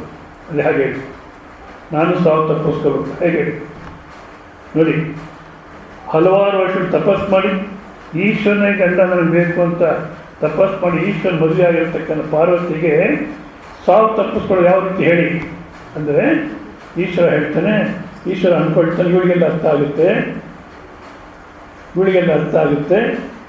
ಹೇಳೋದು ಬೇಡ, ವೇಸ್ಟ್ ಅಂದ್ಬಿಟ್ಟು ಬೇಡ ಬಿಡು, ಆ ಮಾತು ಬಿಟ್ಬಿಡು, ಬೇರೆ ಏನಾದ್ರು ಮಾತಾಡೋಣ. ನೀವು ಹೆಂಗಸು ಹೇಳ್ಬಿಡ್ತಾರೆ ಆ ಥರ. ಇಲ್ಲ ನಾನು ಸಾವು ತಪ್ಪಿಸ್ಕೊಳ್ಬೇಕು, ನನಗೆ ಹೇಳಲೇಬೇಕು ನೀವು. ಸರಿ, ಹಾಗಿದ್ಮೇಲೆ ಈಗೀಗ ಆಸಕ್ತಿ ಇದೆ ಅಂದ್ಬಿಟ್ಟು ಬೇರೆ ಯಾರು ಕೇಳಿಸ್ಕೋಬಾರ್ದು. ನಿಮ್ಗೆ ಆಸಕ್ತಿ ಇದೆ, ನಿಮಗೆ ಹೇಳ್ತೀನಿ, ಬೇರೆ ಎಲ್ಲನೂ ಏಕಾಂತಕ್ಕೆ ಹೋಗೋಣ ಅಂದ್ಬಿಟ್ಟು ಹಿಮಾಲಯದಲ್ಲಿ ಇದು ಅದು ಅಮರನಾಥ್ ಗುಹೆಗೆ ಕರ್ಕೊಂಡೋಗ್ತಾರೆ. ಕರ್ಕೊಂಡೋಗ್ತಿರ್ಬೇಕಾದ್ರೆ ದಾರಿನಲ್ಲಿ ಆ ನಂದಿನ ಬಿಟ್ಬಿಡ್ತಾರೆ, ಮತ್ತು ಕುತ್ತಿಗೆಯಲ್ಲಿ ಇರ್ತಕ್ಕಂಥ ಹಾವನ್ನು ಬಿಟ್ಬಿಡ್ತಾರೆ. ಯಾಕೆ ಇವೆಲ್ಲ ಕೇಳಿಸ್ಕೊಂಡ್ಬಿಟ್ರೆ ಬ್ರಹ್ಮವಿದ್ಯೆನ ಹಾವನ್ನು ಬಿಡ್ತಾರೆ. ತಲೆಯಂತ ಚಂದ್ರಾವತಿ ಅಂತ ಅಲ್ಲೆಲ್ಲ ಸ್ಥಳಗಳಿದೆ, ಅದನ್ನು ಬಿಟ್ಬಿಡ್ತಾರೆ. ಎಲ್ಲವನ್ನು ಬಿಟ್ಟು ಅಲ್ಲಿ ಹೋಗಿ ಗುಹೆಯಲ್ಲಿ ಕೂಡಿಸ್ಕೊಂಡು ಈಕೆಗೆ ಅಧಿಕಾರ ಇದೆ ಬೇಕು ಅಂತೇಳಿ ಹೇಳ್ತಾರೆ. ಚೆನ್ನಾಗಿ ನಿದ್ದೆ ಮಾಡ್ತಾರೆ. ಅದಕ್ಕೆ ನಾನು ಹೇಳೋದು, ಯಾರ್ಯಾರು ನಿದ್ದೆ ಮಾಡ್ತಾರೋ ಅವರೆಲ್ಲ ಪಾರ್ವತಿ ಸ್ವರೂಪ ಅಂತ. ಆದರೆ ಪಾರ್ವತಿ ನಿದ್ದೆ ಮಾಡಿದ್ಲು, ಅರ್ಥವಾಯ್ತು. ಅಲ್ಲಿ ಯಾವುದೋ ಎರಡು ಪಕ್ಷಿ, ಎರಡು ಪಾರಿವಾಳಗಳಿತ್ತಂತೆ. ಯಾವುದೋ ಜನ್ಮದಲ್ಲಿ ಮಹರ್ಷಿಗಳು ಏನೋ ಒಂದು ಕರ್ಮಕ್ಕೋಸ್ಕರ ಪಾರಿವಾಳಗಳಾಗಿ ಹುಟ್ಟಿರ್ತಾರೆ, ಅವೆರಡು ಕೇಳಿಸ್ಕೊಳ್ಳುತ್ತೆ, ಅವಕ್ಕೆ ಅಮರತ್ವ ಅನ್ನೋದಕ್ಕೆ ಪ್ರಾಪ್ತಿ ಆಗುತ್ತೆ. ಈಗಲೂ ಅವ್ರಿಗೆ ಎರಡು ಪಾರಿವಾಳ ಬರ್ತಿರುತ್ತೆ ಗುಹೆಗೆ. ಅದ ಕಾರಣ ನಿದ್ದೆ ಮಾಡಬೇಡಿ. ಆದಷ್ಟು ಕಣ್ಬಿಟ್ಕೊಂಡು ಸ್ವಾಮೀಜಿನೇ ನೋಡ್ತಾರೆ. ಈ ಕೈ ಆಡಿಸೋದು, ತಲೆ ಆಡಿಸೋದು ಇವೆಲ್ಲ ನಿಮಗೋಸ್ಕರ, ಇಲ್ಲ ಹೀಗೆ ಹೇಳ್ಬೋದು, ಪ್ರಯೋಜನ ಇಲ್ಲ ಹಾಗೆ ಹೇಳ್ಕೊಂಡು ಹೋಗ್ತಿದ್ರೆ. ಹೌದಾ? ಅಂದರೆ ಸಿದ್ಧಿ, ಯಾಕೆಂದರೆ ಸಿದ್ಧಿ ಅನ್ನೋದು ಎರಡು ರೀತಿಯಲ್ಲಿದೆ. ಸಿದ್ಧಿ ಅಂದರೆ ಏನು ಯಾವ ಫಲಕ್ಕೋಸ್ಕರ ಕರ್ಮ ಮಾಡ್ತಿದ್ದೀವೋ ಆ ಫಲ ಬಂದರೆ ಸಿದ್ಧಿ. ಅದಕ್ಕೆ ವಿರೋಧ ಬಂದರೆ ಅಥವಾ ಬಂದಿಲ್ಲದಿದ್ದರೆ ಅಸಿದ್ಧಿ. ಹೌದಾ? ಈ ಸಿದ್ಧಿ ಅಸಿದ್ಧಿ ಅನ್ನತಕ್ಕಂಥದ್ದು ನಮ್ಮ ಕೈನಲ್ಲಿಲ್ಲ. ಯಾಕೆ? ಫಲ ನಿಶ್ಚಯ ಆಗೋದು ಕಾಲ, ದೈವ, ಪ್ರಾರಬ್ಧ. ಇವತ್ತು ನಾವು ಕರ್ಮ ಮಾಡಿದ್ರೆ ಫಲ ಬರಬೇಕಾದ್ರೆ ಎಷ್ಟು ಕಾಲ ಹಿಡಿಯುತ್ತೋ ಗೊತ್ತಿಲ್ಲ. ಆ ಸಮಯದಲ್ಲಿ ದೈವ ಅಂದರೆ ಪ್ರಕೃತಿ ಯಾವ ರೀತಿ ನಡ್ಕೊಳ್ಳುತ್ತೋ ಗೊತ್ತಿಲ್ಲ. ಕಾಲ, ದೈವ ಮತ್ತು ಪ್ರಾರಬ್ಧ ಏನಿದೆಯೋ ಅದು ಗೊತ್ತಿಲ್ಲ. ಸೊ ಈ ಮೂರು ನಿಶ್ಚಯ ಮಾಡುತ್ತೆ, ನಮ್ಮ ಕೈನಲ್ಲಿಲ್ಲ. ಆದರೆ ನಾವು ಅಂದ್ಕೊಂಡಂಥ ಬರಲಿ ಬರ್ದಿರ ಇರಲಿ, ಮನಸ್ಸು ವಿಕಾರಕ್ಕೆ ಹೋಗೋದು. ಅಂದರೆ ನಾವೇನು ಮಾಡ್ತೀವಿ, ನಾವು ಅಂದ್ಕೊಂಡಾದ ರೀತಿ ಆದರೆ ಒಬ್ಬ ಅಂತ ಉಬ್ಬಿ ಹೋಗ್ತೀವಿ, ಇಲ್ಲ ಕುಗ್ಗಿ ಹೋಗ್ತೀವಿ. ಕಷ್ಟ ಸುಖ ಎರಡೂ ಮನಸ್ಸಿನ ವಿಕಾರ ನೋಡಿ. ಅದಕ್ಕೆ ಕಷ್ಟದಲ್ಲೂ ನಿದ್ದೆ ಮಾಡಲ್ಲ ಮನುಷ್ಯ, ಸುಖದಲ್ಲೂ ನಿದ್ದೆ ಮಾಡಲ್ಲ. ಸುಖದಲ್ಲಿ ಹಾಕಿ ಚೆನ್ನಾಗಿ ನಿದ್ದೆ ಮಾಡ್ತಾನೆ ಅಂತೀರ ನೀವು. ನಾರ್ಮಲ್ ಆಗಿ ಮಾಮೂಲು ಸಾಮಾನ್ಯವಾಗಿದ್ದು ನಿದ್ದೆ ಮಾಡೋದು. ಇವಾಗ ನೋಡಿ, ಮಗ ಫೇಲ್ ಆಗಿಬಿಟ್ಟ, ರಿಸಲ್ಟ್ಸ್ ಮತ್ತು ಫೇಲ್ ಆದ ಮಗ, ಅವ್ರು ನಿದ್ದೆ ಮಾಡ್ತಾರೋ? ರ್ಯಾಂಕ್ ಬಂದ, ಅವಲ್ಲಿ ನಿದ್ದೆ ಮಾಡಲ್ಲ. ಯಾಕೆ? ರಾತ್ರೆಲ್ಲ ಏನು ಸಂತೋಷ ಇಬ್ಬರಿಗೂ, ತಂದೆ ತಾಯಿಗೆ. ಹಬ್ಬ ಆಗೋ ಹೊತ್ತಿನಲ್ಲಿ ರ್ಯಾಂಕ್ ಬಂದ್ಬಿಟ್ನಲ್ಲಿ, ನಾನು ಟಿ ವಿ ನೋಡ್ಕೊಂಡೇ ಇದ್ದ ಮತ್ತು ಕ್ರಿಕೆಟ್ ಅಂತ ಓಡಾಡ್ತಿದ್ದ, ಒಟ್ಟಿನಲ್ಲಿ ಆಗೋ ರ್ಯಾಂಕ್ ಬಂದ್ಬಿಟ್ಟ, ಹೌದಾ ಅಂತ ಮಾತಾಡ್ಕೊಳ್ಳೋದು ನಿದ್ದೆ ಬರೋಲ್ಲ. ಅಷ್ಟೇ ಅಲ್ಲ, ನಾನು ನಮ್ಮ ಅಣ್ಣ ಅವ್ನಿಗೆ ಹೇಳಿದೆ ಫೋನ್ ಮಾಡಿ ಅಂತ ತಡೀಕೆ ಬಡ್ಕೊಂಡು, ಅವ್ರಿಗೆಲ್ಲ ಹೇಳಬೇಡ ಹೊಟ್ಟೆ ಉಳ್ಕೊಳ್ತಾರೆ ಹೇಳಿದೆ. ನೀನು ಹೇಳಿದ್ರೆ ಹಾಗಾಗಿ ಒಟ್ಟಿನಲ್ಲಿ ನಿದ್ದೆ ಮಾಡಲ್ಲ. ಸುಖ ಅಂದ್ರೂ ನಿದ್ದೆ ಮಾಡಲ್ಲ, ದುಃಖ ಅಂದ್ರೂ ನಿದ್ದೆ ಮಾಡಿ. ಯಾಕಪ್ಪ ಅಂದರೆ ವಿಕಾರ, ಮನಸ್ಸಿನ ವಿಕಾರ. ಆದ ಕಾರಣ ನಾವು ಅಂದ್ಕೊಂಡಂತೆ ನಡೀತಾ ಇದ್ವಿ. ಮನಸ್ಸು ವಿಕಾರ ಅಂದರೆ ಸುಖ ಅಂತ ಉಬ್ಬಿ ಹೋಗಬಾರ್ದು, ದುಃಖ ಅಂತ ಕುಗ್ಗಿ ಹೋಗಬಾರ್ದು. ಆ ನಿರ್ವಿಕಾರ ಅನ್ನತಕ್ಕ ನಮ್ಮ ಕೈನಲ್ಲಿದೆ. ನಮ್ಮ ಸಾಧನೆ, ನಮ್ಮ ಚಿಂತನೆ, ನಮ್ಮ ವಿಚಾರ ಅದ್ರ ಮೇಲೆ ನಿಂತಿದೆ. ಅದು ಆ ಫಲ ಬರತಕ್ಕ ನಮ್ಮ ಮೇಲಿಲ್ಲ. ಹೌದಾ? ಆದ ಕಾರಣ ಏನೇ ನಡೀಲಿ ಮನಸ್ಸನ್ನು ಸಮಾಧಿ ಏನಾಗ್ಬಿಡುತ್ತೆ ಮೇಲೆ ನಿಜವಾಗ್ಲೂ ಏನು ನಡೀಲಿ ಜೀವನದಲ್ಲಿ ಕೋಪ ಮಾಡ್ಕೊಬೇಡಿ, ಪ್ರಾಣ ಹೋಗುತ್ತೆ, ಸಮಸ್ಯೆನೇ ಪರಿಹಾರ ಆಯಿತು. ಹೌದಲ್ಲ? ಎಷ್ಟೇ ಪ್ರಯತ್ನ ಪಟ್ಟರು ಈ ಸಮಸ್ಯೆಗೆ ಪರಿಹಾರ ಆಗ್ತಿಲ್ಲ, ವೇದಾಂತ ತಲೆಗೆ ಹೋಗ್ತಿಲ್ಲ, ಎಷ್ಟು ಕೇಳಿದ್ರು. ಮತ್ತು ಈ ಸಮಸ್ಯೆ ಪರಿಹಾರ ಏನು? ಪ್ರಾಣ ಹೋಯಿತು, ಸಮಸ್ಯೆನೇ ಇಲ್ಲ. ಇಲ್ಲ, ಅವಮಾನ ಆಗುತ್ತೆ. ಏನು ಅವಮಾನ ಅಂದರೆ ಇರೋ ಪರಿಸ್ಥಿತಿನ ಬಚ್ಚಿಟ್ಕೊಂಡು ಒಂದು ಡ್ರಾಮಾ ಆಡ್ತೀವಿ. ಹೌದಾ? ಒಂದ್ಸಲ ಗೊತ್ತಾಗ್ಬಿಟ್ರೆ ಮುಗಿದೋಯ್ತು. ಅವರೇ ಇವಾಗ ಈ ಕಾರಲ್ಲಿ ಓಡಾಡ್ತೀನಿ, ಯಾವುದೋ ಒಂದು ದೃಷ್ಟಾಂತ ತಗೊಳ್ಳೋಣ. ಕಾರಲ್ಲಿ ಓಡಾಡಿದ್ರೆ ಸ್ವಾಮೀಜಿ ಕಾರ್ ಇಟ್ಕೊಂಡಿದ್ದಾರೆ, ಪಾಲಿಟಿಷಿಯನ್ ಶಿಷ್ಯರಿದ್ದಾರೆ, ಇದೆಲ್ಲ ಇದ್ದರೆ ಭಾಳಷ್ಟು ಮರ್ಯಾದೆ. ಭಾಳಷ್ಟು ಮರ್ಯಾದೆ ಇರುತ್ತೆ. ಕಾರಿಲ್ಲ, ಸ್ಕೂಟ್ರ್ ಇಲ್ಲ, ಏನೂ ಇಲ್ಲ, ಎಲ್ಲ ಬಸ್ಸಲ್ಲಿ ಓಡಾಡ್ತಾರೆ ಅಂದರೆ ಮರ್ಯಾದೆ ಇರೋಲ್ಲ. ಹೌದಾ? ಒಂದ್ಸಲ ಗೊತ್ತಾಗ್ಬಿಟ್ರೆ ಏನು ಈ ಥರ ಓಡಾಡ್ತಾರೆ ಅಂದರೆ ಎಷ್ಟು ಮರ್ಯಾದೆ ಕೊಟ್ಟು ಅಷ್ಟೇ ಸಾಕು, ಮುಗಿತಾರೆ ಕತೆ. ನಾವೇನು ಮಾಡ್ತೀವಿ, ನಂಗೆ ಮರ್ಯಾದೆ ಬೇಕು, ಅದು ಬೇಕು, ಇದು ಎಲ್ಲ ಕಟ್ಕೊಂಡು ಓದ್ತಾಡೋದು. ಹೇಗಿದ್ದೀವೋ ಹಾಗೆ ಇದ್ದೀವಿ ಅಷ್ಟೇ, ನನಗಿದೆ ಆನಂದ, ಇದ್ದೀವಿ ಅಂದ್ಬಿಟ್ರೆ ಇನ್ನು ಅವಮಾನದ ಪ್ರಶ್ನೆ ಇಲ್ಲ. ಆದ ಕಾರಣ ಏನೋ ಆಗ್ಬಿಡುತ್ತೆ ನಮ್ಮ ಜೀವನದಲ್ಲಿ ಭಯಪಡತಕ್ಕಂಥ ಅವಶ್ಯಕತೆ ಇಲ್ಲ. ಫಲದಲ್ಲಿ ಮನಸ್ಸು ಕುಗ್ಗಿ ಹೋಗಬಾರ್ದು. ಏನೇ ನಡೀಲಿ ಸಮಾಧಾನವಾಗಿರತಕ್ಕಂಥದ್ದನ್ನು ನಿರ್ವಿಕಾರ ಅಂತಾರೆ. ಅದು ನಮ್ಮ ಸಾಧನೆ, ನಮ್ಮ ಚಿಂತನೆ ನಮ್ಮ ಮೇಲೆ ಅವಲಂಬಿಸಿದೆ. ಅಲ್ಲಿ ಪ್ರಾರಬ್ಧ ಏನು ಕೆಲಸ ಮಾಡಲ್ಲ. ಎಲ್ಲಿ ಮನಸ್ಸನ್ನು ಸಮಾಧಾನ ಇಟ್ಕೊಳ್ಳೋದು ಪ್ರಾರಂಭ ಕೆಲಸ ಮಾಡಲ್ಲ, ಆ ಫಲ ಬರೋದು ಪ್ರಾರಂಭ ಕೆಲಸ ಮಾಡುತ್ತೆ. ಹೌದಾ? ಇದು ಒಂದು. ಮತ್ತು ಸಿದ್ಧಿಯೋ ಸಮಭೂತ ಸಮತ್ವಂ ಯೋಗ ಉಚ್ಯತೆ ಅಂತ ಇಷ್ಟು ಮುಂಚೆನೇ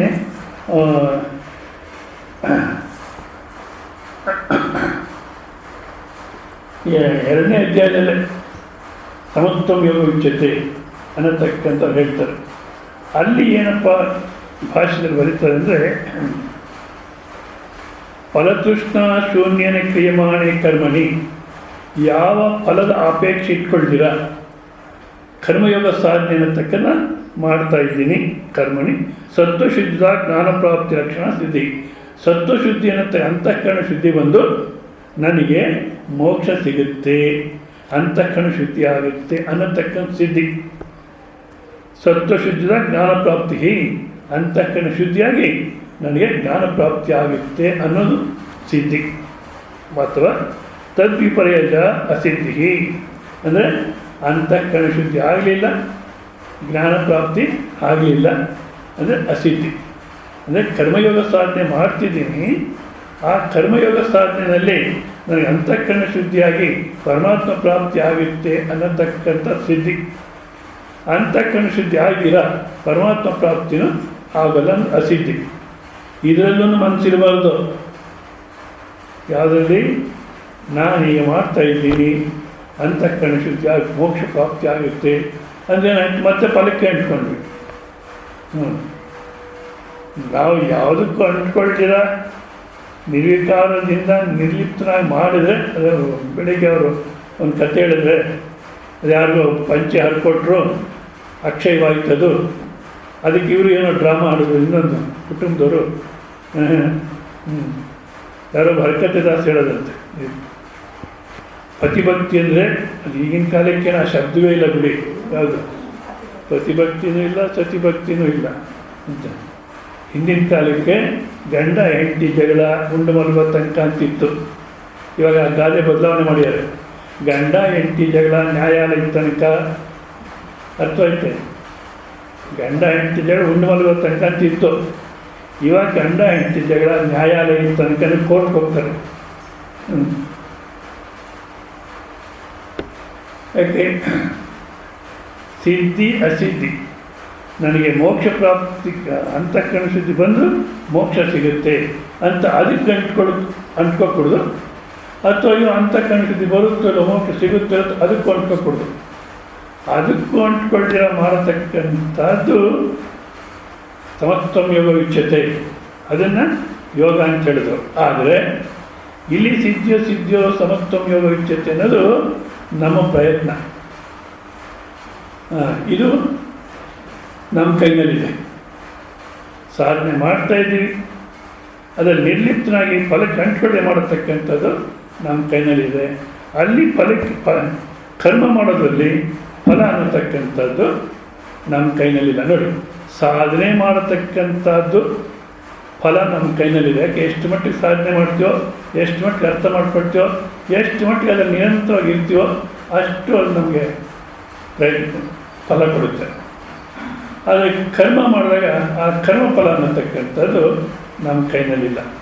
ಸೊ ಈ ರೀತಿಯಲ್ಲಿ ಸಿದ್ಧಿಯೋ ಸಮಭೂತ ಸಮತ್ವಂ ಯೋಗ ಉಚ್ಯತೆ ಅನ್ನತಕ್ಕಂಥ ಹೇಳ್ತಾ ಧೃತಿ ಮತ್ತು ಇಂಥವನ್ನ ಸಾತ್ವಿಕ ಕರ್ತೃ ಅಂತಾರೆ. ಸಾತ್ವಿಕ ಕರ್ತೃ ಆದ್ರೇ ನಾವು ಮುಂದಕ್ಕೆ ಪ್ರಯಾಣ ಮಾಡಲಿಕ್ಕೆ ಸಾಧ್ಯವಾಗುತ್ತೆ ಅಂಥೇಳಿ, ಮತ್ತು ಈಗ ಕರ್ಮ ಸಂಗ್ರಹ ಅನ್ನೋದ್ರಲ್ಲಿ ಕರಣ ಕರ್ಮ ಕರ್ತೃ. ಸೊ ಇದರಲ್ಲಿ ಜ್ಞಾನ ಅನ್ನತಕ್ಕ ಮೂರು ವಿಧ, ಆಮೇಲೆ ಕರ್ತು ಅನ್ನತಕ್ಕಂಥದ್ದು 3 ವಿಧ, ಕರ್ಮ ಅನ್ನತಕ್ಕಂಥ 3 ವಿಧ, ತಮಸ್ಸು ರಜಸ್ಸು ಸಾತ್ವಿಕ ಅನ್ನತಕ್ಕ ಹೇಳಿದ್ರು. ಈಗ ಕರ್ಣ ಅನ್ನೋದ್ರಲ್ಲಿ 3 ವಿಧ ಇಲ್ಲ. ಅಂದರೆ ಇಂದ್ರಿಯಗಳು ಸಾತ್ವಿಕವಾಗಿ ಕೆಲಸ ಮಾಡುತ್ತವೆ, ಇಂದ್ರಿಯಗಳೇ ಸಾತ್ವಿಕವಾಗಿ ಕೆಲಸ ಮಾಡುತ್ತವೆ, ರಾಜಸಿಕವಾಗಿ ಕೆಲಸ ಮಾಡುತ್ತವೆ, ತಾಮಸಿಕವಾಗಿ ಕೆಲಸ ಮಾಡುತ್ತವೆ ಅಂತ ಇಂದ್ರಿಯಗಳಲ್ಲಿ ಆ ಗುಣ ಇಲ್ಲ. ಮತ್ತು ಯಾಕಪ್ಪ? ನಮ್ಮ ಬುದ್ಧಿನಲ್ಲಿ ಯಾವ ರೀತಿ ಇದೆಯೋ ಅಂತಃಕರಣದಲ್ಲಿ ಯಾವ ಗುಣ ಅನ್ನತಕ್ಕಂಥ ಪ್ರಾಧಾನ್ಯವಾಗಿದೆಯೋ ಅದ್ರ ಪ್ರಕಾರ ಇಂದ್ರಿಯಗಳು ಕೆಲಸ ಮಾಡುತ್ತೆ. ಅದಕ್ಕೋಸ್ಕರ ನೆಕ್ಸ್ಟ್ ಏನು ಹೇಳ್ತಾರೆ, ಬುದ್ಧಿ ವೃತ್ತಿಗಳಲ್ಲಿ ಗುಣಭೇದದಿಂದ 3 ಬಗೆ. ಬುದ್ಧಿ ವೃತ್ತಿನಲ್ಲಿ ಗುಣಭೇದದಿಂದ 3 ಬಗೆ. ಅದು ಏನಪ್ಪ ಅಂದರೆ 29ನೇ ಶ್ಲೋಕ ನೋಡಿ, 18ನೇ ಅಧ್ಯಾಯ 29ನೇ ಶ್ಲೋಕ.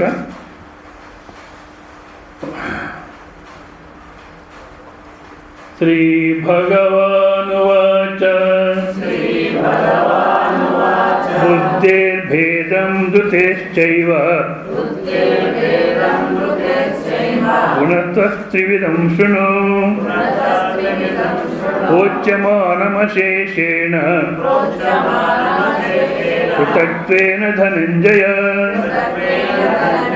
ಬುದ್ಧಿರ್ಭೇದಂ ಧೃತೇಶ್ಚೈವ ಗುಣತಸ್ತ್ರಿವಿಧಂ ಶೃಣು ಪ್ರೋಚ್ಯಮಾನಮಶೇಷೇಣ ಪೃಥಕ್ತ್ವೇನ ಧನಂಜಯ.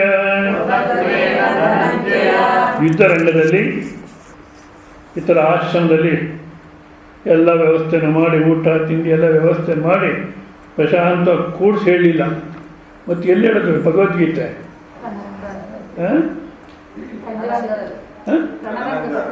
ಎಲ್ಲಿ? ರಣರಂಗದಲ್ಲಿ. ಮತ್ತು ಹೇಳಿದ್ಯಾರು? ಹೇಳಿದ ಸನ್ಯಾಸಿ ಅಲ್ಲ, ಮಹಾಗೃಹಸ್ಥ. ಯಾರು? ಕೃಷ್ಣ ಪರಮಾತ್ಮ. ಕೇಳಿದ್ದು ಅಷ್ಟೇ ಅರ್ಜುನ, ಮಹಾಗೃಹಸ್ಥ. ಹೌದಾ? ಆದ ಕಾರಣ ಇಲ್ಲಿ ಆದ್ರೂ ಹೇಳ್ತಾ ಇದ್ದಾನೆ, ಅರ್ಜುನ ಕೇಳ್ತೇನೆ. ಆದರೆ ಮಧ್ಯ ಶುಣು ಶುಣು ಅಂತೇನೆ, ಕೇಳು ಕೇಳು. ಅರ್ಜುನ ನಿದ್ದೆ ಮಾಡ್ತಿದ್ನೋ ಏನೋ ಗೊತ್ತಿಲ್ಲ. ಮಧ್ಯ ತಿಳ್ಕೊ ಕೇಳು ಅಂತ ಮಧ್ಯ ಅಂತಾರೆ. ಯಾಕಪ್ಪ ಅಂದರೆ ಈ ನನಗನ್ಸುತ್ತೆ, ಯಾಕೆ ಅರ್ಜುನಿಗೂ ಹಾಗಾಗೋದನ್ನು ಈ ಒಂದು ಇದಕ್ಕೆ ಬಂದರೆ ಅದು ಮನಸ್ಸು ಅಷ್ಟು ಸ್ಥಿರವಾಗಿ ನಿಲ್ಲಲ್ಲ. ಯಾಕೆ ಅಂತ ಗೊತ್ತಿಲ್ಲ. ಯಾಕೆ ಅಂತ ಗೊತ್ತಿಲ್ಲ ಅಲ್ಲ, ಹೊರಗಿನ ವ್ಯವಹಾರ ಏನಿದೆಯೋ, ಹೊರಗಿನ ಜೀವನ ಏನಿದೆ, ಭೌತಿಕ ಜೀವನ, ಅದನ್ನು ಚೆನ್ನಾಗಿ ವಿಶ್ಲೇಷಣೆ ಮಾಡಲಿಲ್ಲ. ವಿಶ್ಲೇಷಣೆ ಮಾಡಿ ನಿಜವಾದ ಒಂದು ವಿಶ್ಲೇಷಣೆ ಮಾಡಿದರೆ ಅಲ್ಲಿ ಚೆನ್ನಾಗಿ ದೂರಬೇಕು. ಮನೆಗೆ ಯಾರೇನೋ ಅಂದ್ಕೊಳ್ಳಿ, ಬಿಡು ನನ್ನ ಪಣ್ಣ ಇದು ಮಾಡೋಣ, ಸ್ವಲ್ಪ ಬದಲಾಯಿಸ್ಕೊಳ್ಳಿ. ಏನು ಮನೆಯಲ್ಲಿ ಯಾರನ್ನ ಏನನ್ನ ಅಂದರೆ ನಾವು ಎಷ್ಟು ಎಚ್ಚರವಾಗಿರ್ತೀವೋ ಆ ಬುದ್ಧಿನ ಇಲ್ಲಿ ತಗೊಬನ್ನಿ. ಸ್ವಾಮೀಜಿ ಹೇಳೋದನ್ನ ಎಚ್ಚರವಾಗಿ ಕೇಳಕ್ಕೆ. ಹೌದಾ? ಇಲ್ಲಿ ಅಭ್ಯಾಸ ಏನಿದೆಯೋ, ಏನು ಅಭ್ಯಾಸ? ಅದು ಮನೆಗೆ ತೊಗೊಬೇಡಿ. ಮನೆ ಪ್ರಶಾಂತಿನಲ್ಲಿ ಆಗಿಬಿಡುತ್ತೆ, ಕುರುಕ್ಷೇತ್ರ ಇರಲ್ಲ. ಅದಕ್ಕೋಸ್ಕರ ಅರ್ಜುನಿಗೆ ಏನು ಹೇಳ್ತಾನೆ? ಶುಣು ಶುಣು ಶುಣು ಅಂತೇನೆ. ಇಷ್ಟು ಮಟ್ಟಿಗೆ ಹೇಳಿಕೊಟ್ರು 18 ಅಧ್ಯಾಯ ಹೇಳಾದ್ಮೇಲೆ ನಷ್ಟೋ ಮೋಹ ಸ್ಮೃತಿ ಲಬ್ಧ. ಅಪ್ಪ, ನನ್ನ ಮೋಹ ಎಲ್ಲ ಹೋಯ್ತು, ನೀನು ಹೇಳಿದ ಅರ್ಥವಾಯಿತು, ಕರಿಷ್ಯ ವಚನವಂತವ, ನೀನು ಹೇಳಿದಾಗೆ ನಾನು ಮಾಡ್ತೀನಿ ಅಂತ ಅಷ್ಟು ಆಯಿತು ಅಂದ. ಅರ್ಥವಾಯಿತು ಅಂತ ಹೇಳಿ ಕೂಡ ಆ ಯುದ್ಧದಲ್ಲಿ ಅಭಿಮನ್ಯು ಸತ್ತರೆ ಅಂತ ಗೋಳಾಡ್ತಾನೆ. ಕೃಷ್ಣ, ಅಯ್ಯ ನಾನು ಹೇಳಿದ ಭಗವದ್ಗೀತೆಯಲ್ಲಿ ಏನಾಯಿತು ಮತ್ತೆ ಗೋಳಾಡ್ತಿ ಅಂದರೆ ಅದನ್ನು ಜ್ಞಾಪಕ ಇಟ್ಕೊಂಡಿರ್ತೀವಿ ನಾವು. ಅರ್ಜುನ ಜ್ಞಾಪಕ ಇಟ್ಕೊಂಡಿದ್ದೇನೋ, ಪುತ್ರ ಶೋಕಂ ನಿರಂತರಂ. ಯಾಕೋ ಗೊತ್ತಿಲ್ಲ. ಋಣ ಎಷ್ಟು ದಿವಸ ಇತ್ತು ಅಷ್ಟು ದಿವಸ ಇತ್ತು, ಹೌದಾ, ಬಸ್. ನೀನು ಅದಕ್ಕೆ ಗೋಳಾಡೋದಕ್ಕೆ ಅದು ಅರ್ಜುನ ಗೋಳಾಡ್ತಾನೆ. ಮತ್ತೆ ಉತ್ತರ ಗೀತೆ ಅಂತ ಇನ್ನೊಂದು ಉದ್ದೇಶ ನಡೆಯುತ್ತೆ. ಅದಕ್ಕೋಸ್ಕರ ಮತ್ತೆ ಉತ್ತರ ಗೀತೆಗೆ ನಾವು ತಯಾರಾಗ್ತೀರ. ಇಲ್ಲಿ ಶುಣು ಶುಣು ಅಂತ ಯಾವ ರೀತಿ ಅರ್ಜುನ ಹೇಳ್ತಾನೋ ಅದೇ ರೀತಿ ಕೇಳಿ, ಎಚ್ಚರವಾಗಿ ಕೇಳಿ ಅಂತ ಹೇಳ್ತಾ, ಬುದ್ಧೇರ್ಭೇದಂ ಧೃತಶ್ಚೈವ, ಬುದ್ಧಿನಲ್ಲಿ ಭೇದ, ಬುದ್ಧೇಹೇ ಭೇದಂ ಧೃತಶ್ಚೈವ, ಭೇದ ಭೇದಂ ಗುಣತಃ ಸತ್ವಾದಿಗುಣತಃ ತ್ರಿವಿಧಂ ಶೃಣು.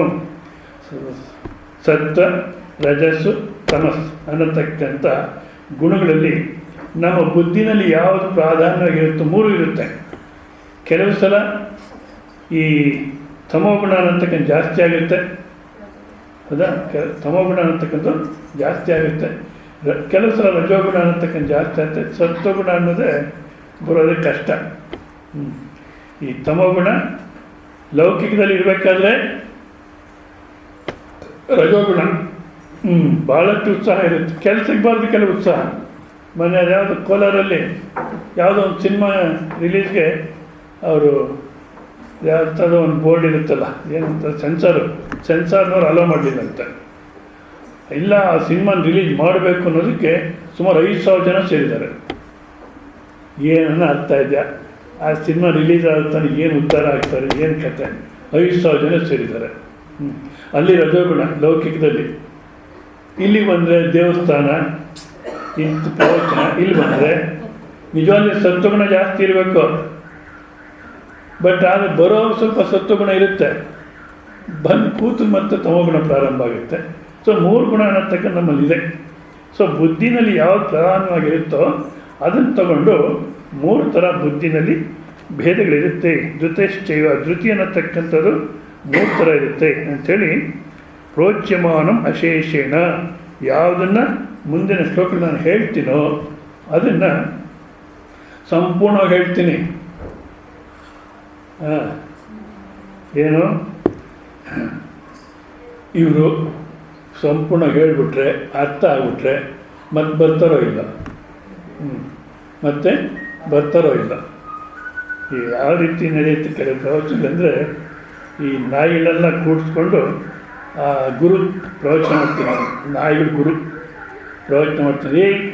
ನಮ್ಗೆ ಎಷ್ಟು ಶಕ್ತಿ, ಆ ನಾಯಿಗೆ ಹೇಳ್ತೇನೆ ಗುರು, ನಮ್ಗೆ ಎಷ್ಟು ಶಕ್ತಿ ಇದೆ, ಒಬ್ಬ DIG ಇಲ್ಲದೇ ಇರತಕ್ಕಂಥ ಶಕ್ತಿ ನಮಗಿದೆ. ಇಡೀ ಪೊಲೀಸ್ ಸ್ಟಾಫ್ ಯಾರ್ಯಾರಿದ್ದಾರೋ ಅವ್ರಿಗೆ ಯಾರಿಗೂ ಇಲ್ಲದೇ ಇರತಕ್ಕಂಥ ಶಕ್ತಿ ನಮಗಿದೆ. ಯಾಕೆ?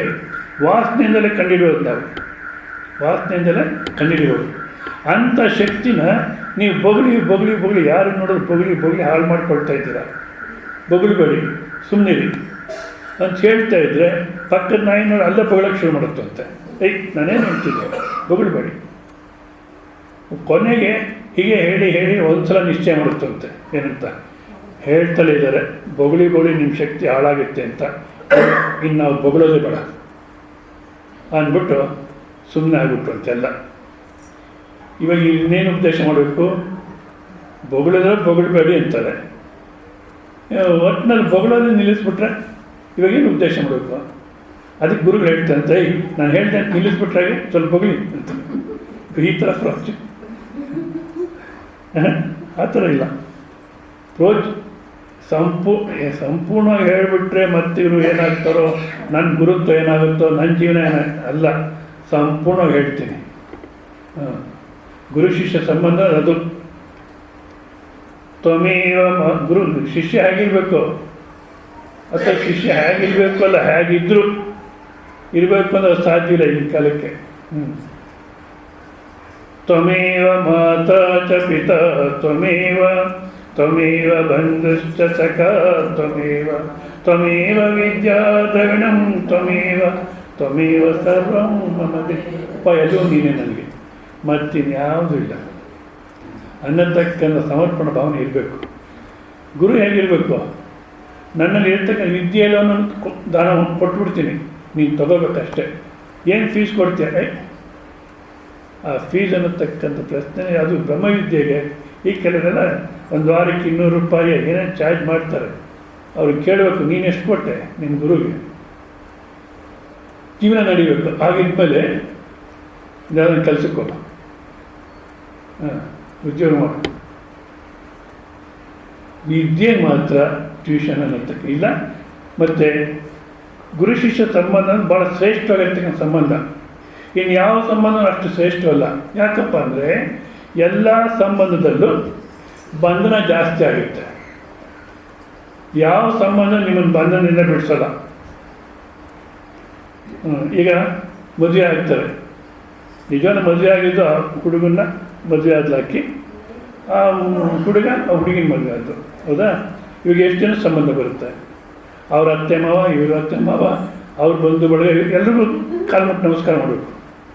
ಬಂಧನ ಜಾಸ್ತಿ ಆಯಿತು ಇಲ್ಲ? ಯಾವುದೇ ಸಂಬಂಧದಲ್ಲಿ ಬಂಧನ ಜಾಸ್ತಿ ಆಗುತ್ತೆ. ಆದರೆ ಗುರು ಸಂಬಂಧದಲ್ಲಿ ಮಾತ್ರ ಅಲೌಕಿಕವಾದಂಥ ಸಂಬಂಧ ಇದು. ಅಂದರೆ ಲೌಕಿಕದಲ್ಲಿ ಯಾವ ರೀತಿ ಸಂಬಂಧ ಅನ್ನೋದಕ್ಕೆ ಜಾಸ್ತಿ ಆಗುತ್ತೆಯೋ ಮತ್ತು ಸಂಬಂಧದಲ್ಲಿ ರಾಗ ದ್ವೇಷ ಹೊಡೆದಾಟ ಬಡದಾಟ ಎಲ್ಲ ಕುರುಕ್ಷೇತ್ರ ಇರುತ್ತೋ, ಗುರು ಶಿಷ್ಯ ಸಂಬಂಧದಲ್ಲಿ ಮಾತ್ರ ಆ ರೀತಿ ಇರ್ಲಿಕ್ಕೆ ಸಾಧ್ಯ ಇಲ್ಲ. ಎಲ್ಲ ಸಂಬಂಧದಲ್ಲೂ ಬಿಡಿಸಿ ಕೊನೆ ಗುರು ಶಿಷ್ಯ ಸಂಬಂಧದಲ್ಲೇ ಉಳಿಸಿ ಕೊನೆ ಅದನ್ನು ಬಿಡಿಸ್ಬಿಡ್ತಾರೆ. ನ ಗುರು ನೈವ ಶಿಷ್ಯ, ಗುರುನೂ ಇಲ್ಲ ಶಿಷ್ಯನಿಲ್ಲ, ಇರತಕ್ಕಂಥದ್ದು ಅಖಂಡ ಸ್ವರೂಪ ಒಂದೇನೆ ಅಂತ. ಆದರೆ ಇದನ್ನು ಶಿಷ್ಯನ ಮುಂದೆ ಗುರು ಹೇಳ್ಬೋದು. ಚೆನ್ನಾಗಿ ಜ್ಞಾಪಕ ಇಟ್ಕೊಳ್ಳೋ, ಅಹಂಕಾರಕ್ಕೆ ಹೋಗಬಾರ್ದು. ಶಿಷ್ಯನಿಗೆ ಗುರು ಹೇಳ್ಬೋದು ಏನಂತ, ನಾ ಗುರು ನೈವ ಶಿಷ್ಯ, ಗುರುನೂ ಇಲ್ಲ ಶಿಷ್ಯನೂ ಇಲ್ಲ ಅಂತ. ಅದನ್ನು ಕೇಳಿಬಿಟ್ಟು ನೆಕ್ಸ್ಟ್ ನಮಸ್ಕಾರ ಮಾಡಿದೆ ನಿಲ್ಲೋದು. ಯಾಕಪ್ಪ ನಮಸ್ಕಾರ ಮಾಡಲಿಲ್ಲ? ನಾ ಗುರು ನೈವ ಶಿಷ್ಯ, ಯಾರೇ ನಮಸ್ಕಾರ ಮಾಡಲಿ ನಾನು? ಯಾಕೆ? ಎಲ್ಲೋ ಕ್ಷುದ್ರ ಜೀವಿ ಹುಟ್ಟಿದ್ದೀನಿ, ಸಾಯ್ತೀನಿ, ಈ ಹುಟ್ಟು ಸಾವಿರ ಮಧ್ಯೆ ದುಃಖಿ ಅಂತ ಗೋಳಾಡ್ತೀನಿ, ನಾನೊಬ್ಬ ಕ್ಷುದ್ರ ಜೀವಿ ಅಂತ ಗೋಳಾಡ್ತಿದ್ದಂಥ ನನ್ನ ರಾಜನೀಯ ಜಗಕ್ಕೆಲ್ಲ, ಇಡೀ ಜಗತ್ತಿಗೆ ಒಡೆಯ ನೀನು ಅನ್ನತಕ್ಕ ಉನ್ನತ ಸ್ಥಾನಕ್ಕೆ ತೊಗೊಂಡೋಗಿರ್ಬೇಕಾದ್ರೆ ಆ ಗುರು ಮತ್ತು ಆ ಗುರು ಉಪಾಧಿಯನ್ನು ನಾನು ನಿಮ್ಗೆ ಕೇರ್ ಮಾಡಲ್ಲ ಅಂದರೆ ಅರ್ಥವಾಗಿಲ್ಲ ಅನಿಸುತ್ತೆ. ಆದ ಕಾರಣ ಸಂಪೂರ್ಣವಾಗಿ ಹೇಳ್ತೀನಿ ಯಾವುದ್ರ ಬಗ್ಗೆ, ಈ ಬುದ್ಧಿಯ ಭೇದ ಮತ್ತು ದ್ವಿತೀಯ ಭೇದ ಅನ್ನತಕ್ಕಂಥ ಯಾವುದನ್ನು ಉಳಿಸ್ಕೊಳ್ತೀರ ಸಂಪೂರ್ಣವಾಗಿ ಹೇಳ್ತೀನಿ. ಪೃಥಕ್ತ್ವೇನ ಅಂದರೆ ವಿವೇಕದಿಂದ. ವಿವೇಕ ಅಂದ್ರೇನು? ನಮಗೂ ಹೇಳತಕ್ಕಂಥ ಚೆನ್ನಾಗಿ ಅರ್ಥವಾಗಿದೆ, ಕೇಳತಕ್ಕಂಥವ್ರು ಅರ್ಥವಾಗಬೇಕು. ಅದು ವಿವೇಕತಃ. ಪೃಥಕ್ತ್ವೇನ ಅಂದರೆ ವಿವೇಕದಿಂದ ಹೇಳ್ತೀನಿ, ವಿವೇಕವನ್ನು ಹೇಳ್ತೀನಿ, ಚೆನ್ನಾಗಿ ಕೇಳು. ವಿವೇಕವನ್ನು ಹೇಳಿದ ಮೇಲೆ ಮತ್ತೆ ತಿಳ್ಕೊಳ್ತೀವಲ್ಲ, ಕೇಳಿಬಿಟ್ಟು ಆಮೇಲೆ ತಿಳ್ಕೊಳ್ತೀವಿ. ವಿವೇಕ ನಡೆಯತಕ್ಕ ಸಮಯದಲ್ಲೇ ಸ್ಪಷ್ಟವಾಗಿ ಶ್ರವಣ ಆದರೆ ಆಗಲೇ ಅರ್ಥವಾಗುತ್ತೆ. ಆದ ಕಾರಣ ಧನಂಜಯ ಅಂತಾರೆ. ಧನಂಜಯ ಅಂದರೆ ಏನು? ರಾಜಸು ಯಾಗದಲ್ಲಿ ಹೇರಳವಾಗಿ ಮಾನುಷ ಧನವನ್ನು, ದೈವಧನ ಅಂದರೆ ಯಾರಿಗೂ ಸಂಬಂಧದಲ್ಲಿರತಕ್ಕಂಥ, ವಾಸ್ತವಿಕವಾಗಿ ಇಡೀ ಜಗತ್ತು, ಇಡೀ ಪೃಥ್ವಿ ಯಾರ್ದು ಅಲ್ಲ. ಯಾರು ಪೃಥ್ವಿ ಯಾರ್ದೋ ಅವನು ಸುಮ್ಮನೆ ಇದ್ದಾನೆ. ಯಾರು ಪೃಥ್ವಿ? ಪರಮಾತ್ಮಂದು. ಅವನು ಸುಮ್ಮನೆ ಇದ್ದಾನೆ. ಇವ್ರುಗಳು ಅದಕ್ಕೆಲ್ಲ ಬಾರ್ಡರ್ಗಳು ಹಾಕ್ಕೊಂಡು ಯುದ್ಧಗಳು ಮಾಡಿ ಸಾಯ್ತಾರೆ. ಅಂದರೆ ಇಡೀ ಜಗತ್ತು ದೈವದ್ದು. ಆದರೆ ಕೆಲವರು ನಂದು ಅಂತ ಮಾಡ್ಕೊಂಡಿದ್ರು. ಆದ ಕಾರಣ ಅರ್ಜುನ ಏನು ಮಾಡ್ದ, ರಾಷ್ಟ್ರೀಯಾಗದಲ್ಲಿ ಹೇರಳವಾಗಿ ಮಾನುಷ ಧನವನ್ನು ಯಾರ್ಯಾರು ನಂದು ಅಂತ ಮಾಡ್ಕೊಂಡಿದ್ರು ಅಲ್ಲಿಂದಲೂ ಸ್ವಲ್ಪ ಸಂಪಾದಿಸ್ಕೊಂಡ. ಮತ್ತು ದೈವಧನವನ್ನು ಅಂದರೆ ಮನುಷ್ಯನಿಗೆ ಸೇರಿದ ಯಾರ ಸ್ವತ್ತು ಅಲ್ಲದಿದ್ದ ಧನವನ್ನು ಸಂಪಾದಿಸ್ಕೊಂಡಿದ್ದ. ಆದ ಕಾರಣ ಹೇ ಧನಂಜಯ ಅಂತ ಸಂಬೋಧನೆ ಮಾಡಿ ಬುದ್ಧಿವೃತ್ತಿಗಳಲ್ಲಿ ಧೃತಿನಲ್ಲಿ ಮೂರು ರೀತಿಯಾದಂಥದ್ದು ಹೇಳ್ತೀನಿ ಅಂದ್ಬಿಟ್ಟು ಸಾತ್ವಿಕ, ರಾಜಸಿಕ ಮತ್ತು ತಾಮಸಿಕ ಅನ್ನತಕ್ಕನ್ನು ಹೇಳ್ತಾರೆ. ಅದರಲ್ಲಿ ತಾಮಸ ಅನ್ನತಕ್ಕ ಮೊದಲು ನೋಡೋಣ. ಯಾಕೆಂದರೆ ಅದನ್ನು ತೆಗೆದು ಹಾಕ್ಕೊಂಡ್ರೆ ಮತ್ತೆ ರಾಜಸ, ಅದನ್ನು ತೆಗೆದು ಹಾಕ್ಕೊಂಡ್ರೆ ಆಮೇಲೆ ಸಾತ್ವಿಕ ಅನ್ನತಕ್ಕ ನೋಡ್ಬೋದು ನಾವು. ಅದರಲ್ಲಿ 32ನೇ ಶ್ಲೋಕವನ್ನು ನೋಡಿ. 18ನೇ ಅಧ್ಯಾಯದ 32ನೇ ಶ್ಲೋಕ. ಶ್ರೀ ಭಗವಾನುವಾಚ ಅಧರ್ಮಂ ಧರ್ಮಮಿತಿ ಮನ್ಯತೆ ತಮಸಾವೃತ ಸರ್ವಾರ್ಥಾನಿ ಪೈತಾಂಶ್ಚ ಬುದ್ಧಿಃ ಸಾ ಪಾರ್ಥ ತಾಮಸಿ. ಅಧರ್ಮಂ ಧರ್ಮಮಿತಿ ಮನ್ಯತೆ ತಮಸಾವೃತ ಸರ್ವಾರ್ಥಾನಿ ಪರೀತಾಂಶ್ಚ ಬುದ್ಧಿಃ ಸಾ ಪಾರ್ಥ ತಾಮಸಿ. ಅಧರ್ಮಂ ಪ್ರತಿಷಿದ್ಧಂ ಧರ್ಮಂ, ಅಧರ್ಮಂ ಪ್ರತಿಷಿದ್ಧಂ, ಯಾವುದು ಶಾಸ್ತ್ರಗಳನ್ನು ಮಾಡಬಾರ್ದು ಅಂತ ಹೇಳುತ್ತೆಯೋ ಅದು ಅಧರ್ಮ. ಹೌದಾ? ಮತ್ತು ಧರ್ಮಂ ವಿಹಿತಮಿತಿ, ಬ್ರಾಹ್ಮಣ, ಕ್ಷತ್ರಿಯ, ಶೂದ್ರ, ವೈಶ್ಯ ಅನ್ನತಕ್ಕಂಥ ವಿಭಾಗವನ್ನು ಮಾಡಿ ಯಾರ್ಯಾರು ಯಾವ್ಯಾವ ರೀತಿ ಇರಬೇಕು ಅನ್ನತಕ್ಕಂಥ ಶಾಸ್ತ್ರರು ಹೇಳಿದ್ದಾರೆ. ನಾನು ಮೊನ್ನೆ ಪ್ರಸ್ತಾಪ ಮಾಡಿದ್ದೆ. ಆ ಶಾಸ್ತ್ರದಲ್ಲಿ ಹೇಳಿರ್ತಕ್ಕಂಥ ರೀತಿ ಇದ್ದಿದ್ದ ನಿಜವಾಗಿ ಯಾವ ರಾಮಾಯಣವೂ ಇರಲಿಲ್ಲ. ಒಂದು ಈ ಎಲ್ಲರೂ ಒಂದು ಮಾಡ್ತೀವಿ ಅಂತ ಪ್ರಯತ್ನ ಮಾಡ್ತಾರೆ. ಈಗ ಕನಕದಾಸರ ಜಯಂತಿ ನಡೀತಾ ಇದೆಯಲ್ಲ, ಅದರಲ್ಲಿ ಪ್ರತಿಯೊಬ್ಬರೂ ಅವ್ರದ್ದೊಂದೇ ಒಂದು ಹಾಡೇ ತಗೊಳ್ತಾರೆ. ಯಾವುದು ಕುಲ ಕುಲ ಕುಲವೆಂದು ಯಾಕೆ ಹೊಡೆದಾಡ್ತೀರ, ಕುಲದ ನೆಲೆ ಏನಾದರೂ ಕಂಡಿರ ಅಂತ ಹೇಳಿದಾರಲ್ಲ, ಅದನ್ನು ಮಾತ್ರ ತಗೊಳ್ತಾರೆ. ಅದನ್ನು ಕುಲ ಕುಲ ಅಂತ ಯಾಕೆ ಹೊಡೆದಾಡ್ತೀರ ಅಂತ ಅಷ್ಟು ಮಾತ್ರ ತಗೊಳ್ತಾರೆ ಹೊರತು ಕುಲದ ನೆಲೆಯನ್ನು ಕಂಡಿರ, ಅದ್ರ ಮೂಲಕ್ಕೆ ಹೋಗಿದ್ದೀರಾ ನೀವು, ಅದ್ರ ಮೂಲ ಏನು ಅಂತ ಯಾರು ಮಾತಾಡೋಲ್ಲ. ಬಟ್ ಆದರೆ ಎಷ್ಟೇ ಬ್ರಾಹ್ಮಣ, ಕ್ಷತ್ರಿಯ, ಶೂದ್ರ, ವೈಶ್ಯ, ಬ್ರಹ್ಮಚರ್ಯ, ಗೃಹಸ್ಥ, ವಾನಪ್ರಸ್ಥ, ಸನ್ಯಾಸ ಈ ವಿಭಾಗ ಅನ್ನತಕ್ಕಂಥದ್ದನ್ನು ಹೇಳಿ ಏನೇನು ಕರ್ಮ ಮಾಡಬೇಕು ಯಾರ್ಯಾರು ಅಂತ ಹೇಳಿದಾರೋ ಅದು ಧರ್ಮ. ಅದರಲ್ಲಿ ಏನು ತಪ್ಪಿಲ್ಲ. ಬಟ್ ಅದನ್ನು ನಾವು ಅರ್ಥ ಮಾಡ್ಕೊಂಡು ಉಪಯೋಗಿಸ್ಕೊಳ್ಳೋದ್ರಲ್ಲಿ ಭಾಳಷ್ಟು ಭೇದ ಮಾಡಿದ್ದೀವಿ.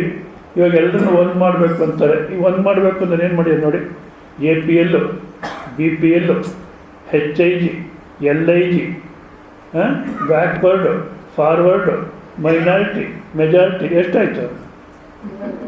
ಇನ್ನು ಹೀಗೆ ಮತ್ತು ನೀನೆಲ್ಲ ಒಂದು ಮಾಡಿದೆ ನೋಡಿ. HIG, LIG ಅಂತಾರೆ. ಹೋಗಿ HIG ಮಾಡು, ಸಂತೋಷನೇ. LIG ಅಂತ ಯಾಕಂತ್ಯ? ಊರಿನವ್ರಿಗೆಲ್ಲ ಗೊತ್ತಾಗಬೇಕು ಇವನಿಗೆ ಕಮ್ಮಿ ಸಂಬಳ ಅಂತ. ಬೇರೆ ಏನೋ ನಂಬರ್ ಕೊಡು. ಅದಕ್ಕೆ ನಾವು ಬೇರೆ ಮಾಡ್ತೀವಿ, ಒಂದು ಮಾಡ್ತೀವಿ ಅನ್ನೋದಕ್ಕೆ ಯಾವತ್ತೂ ಸಾಧ್ಯವಿಲ್ಲ. ಯಾಕೆಂದರೆ ಗುಣ ಅನ್ನತಕ್ಕಂಥದ್ದು ಇದೆ. ಆ ಗುಣದ ಪ್ರಕಾರ ನೀವು ಹೆಸರು ತೆಗಿಬೋದು. ಬ್ರಾಹ್ಮಣ, ಕ್ಷತ್ರಿಯ, ಶೂದ್ರ, ವೈಶ್ಯ ಅಂತ ಹೆಸರು ತೆಗಿಬೋದು. ಬಟ್ ಗುಣನ ಬದಲಾಯಿಸಲಿಕ್ಕೆ ಅವನೇ ಬದಲಾಯಿಸ್ಕೋಬೇಕು, ಹೌದಾ? ಸೊ ಹಾಗೆ ವರ್ಣಾಶ್ರಮದ ಪ್ರಕಾರ ಏನು ಕರ್ಮವನ್ನು ಹೇಳುತ್ತೋ ಅದು ಧರ್ಮ ವಿಹಿತಮಿತಿ ಯಾ ಮನ್ಯತೆ ಜಾನಾತಿ ತಮಸಾವೃತ ಸತಿ. ಅಂದರೆ ಪ್ರತಿಷಿದ್ಧವನ್ನು ತಮಸ್ಸಿನಿಂದ ಆವೃತವಾಗಿ ಅಧರ್ಮವನ್ನು ಧರ್ಮವೆಂದು ಯಾವುದು ತಿಳಿಯುವುದೋ, ಸರ್ವ ಅನರ್ಥಗಳನ್ನು ವಿಪರೀತವಾಗಿಯೂ ಸರ್ವಾರ್ಥಗಳನ್ನು ವಿಪರೀತವಾಗಿಯೂ ಯಾವ ಬುದ್ಧಿ ತಿಳ್ಕೊಳ್ಳುತ್ತೋ ಅದು ತಾಮಸ ಬುದ್ಧಿ. ಇದನ್ನು ಈ ತತ್ವ ವಿವೇಚನೆ ಅಂತಕ್ಕಂಥದ್ದಲ್ಲಿ ಭಾಳಷ್ಟು ಸ್ಪಷ್ಟ ಮಾಡ್ತಾರೆ. ಅದನ್ನು ಓದೋಣ. ಧರ್ಮ ಅಂದೇನು, ಅಧರ್ಮ ಅಂದೇನು ಅಂತ ಭಾಳ ವಿವರಣೆ ಕೊಟ್ಟಿದ್ದಾರೆ.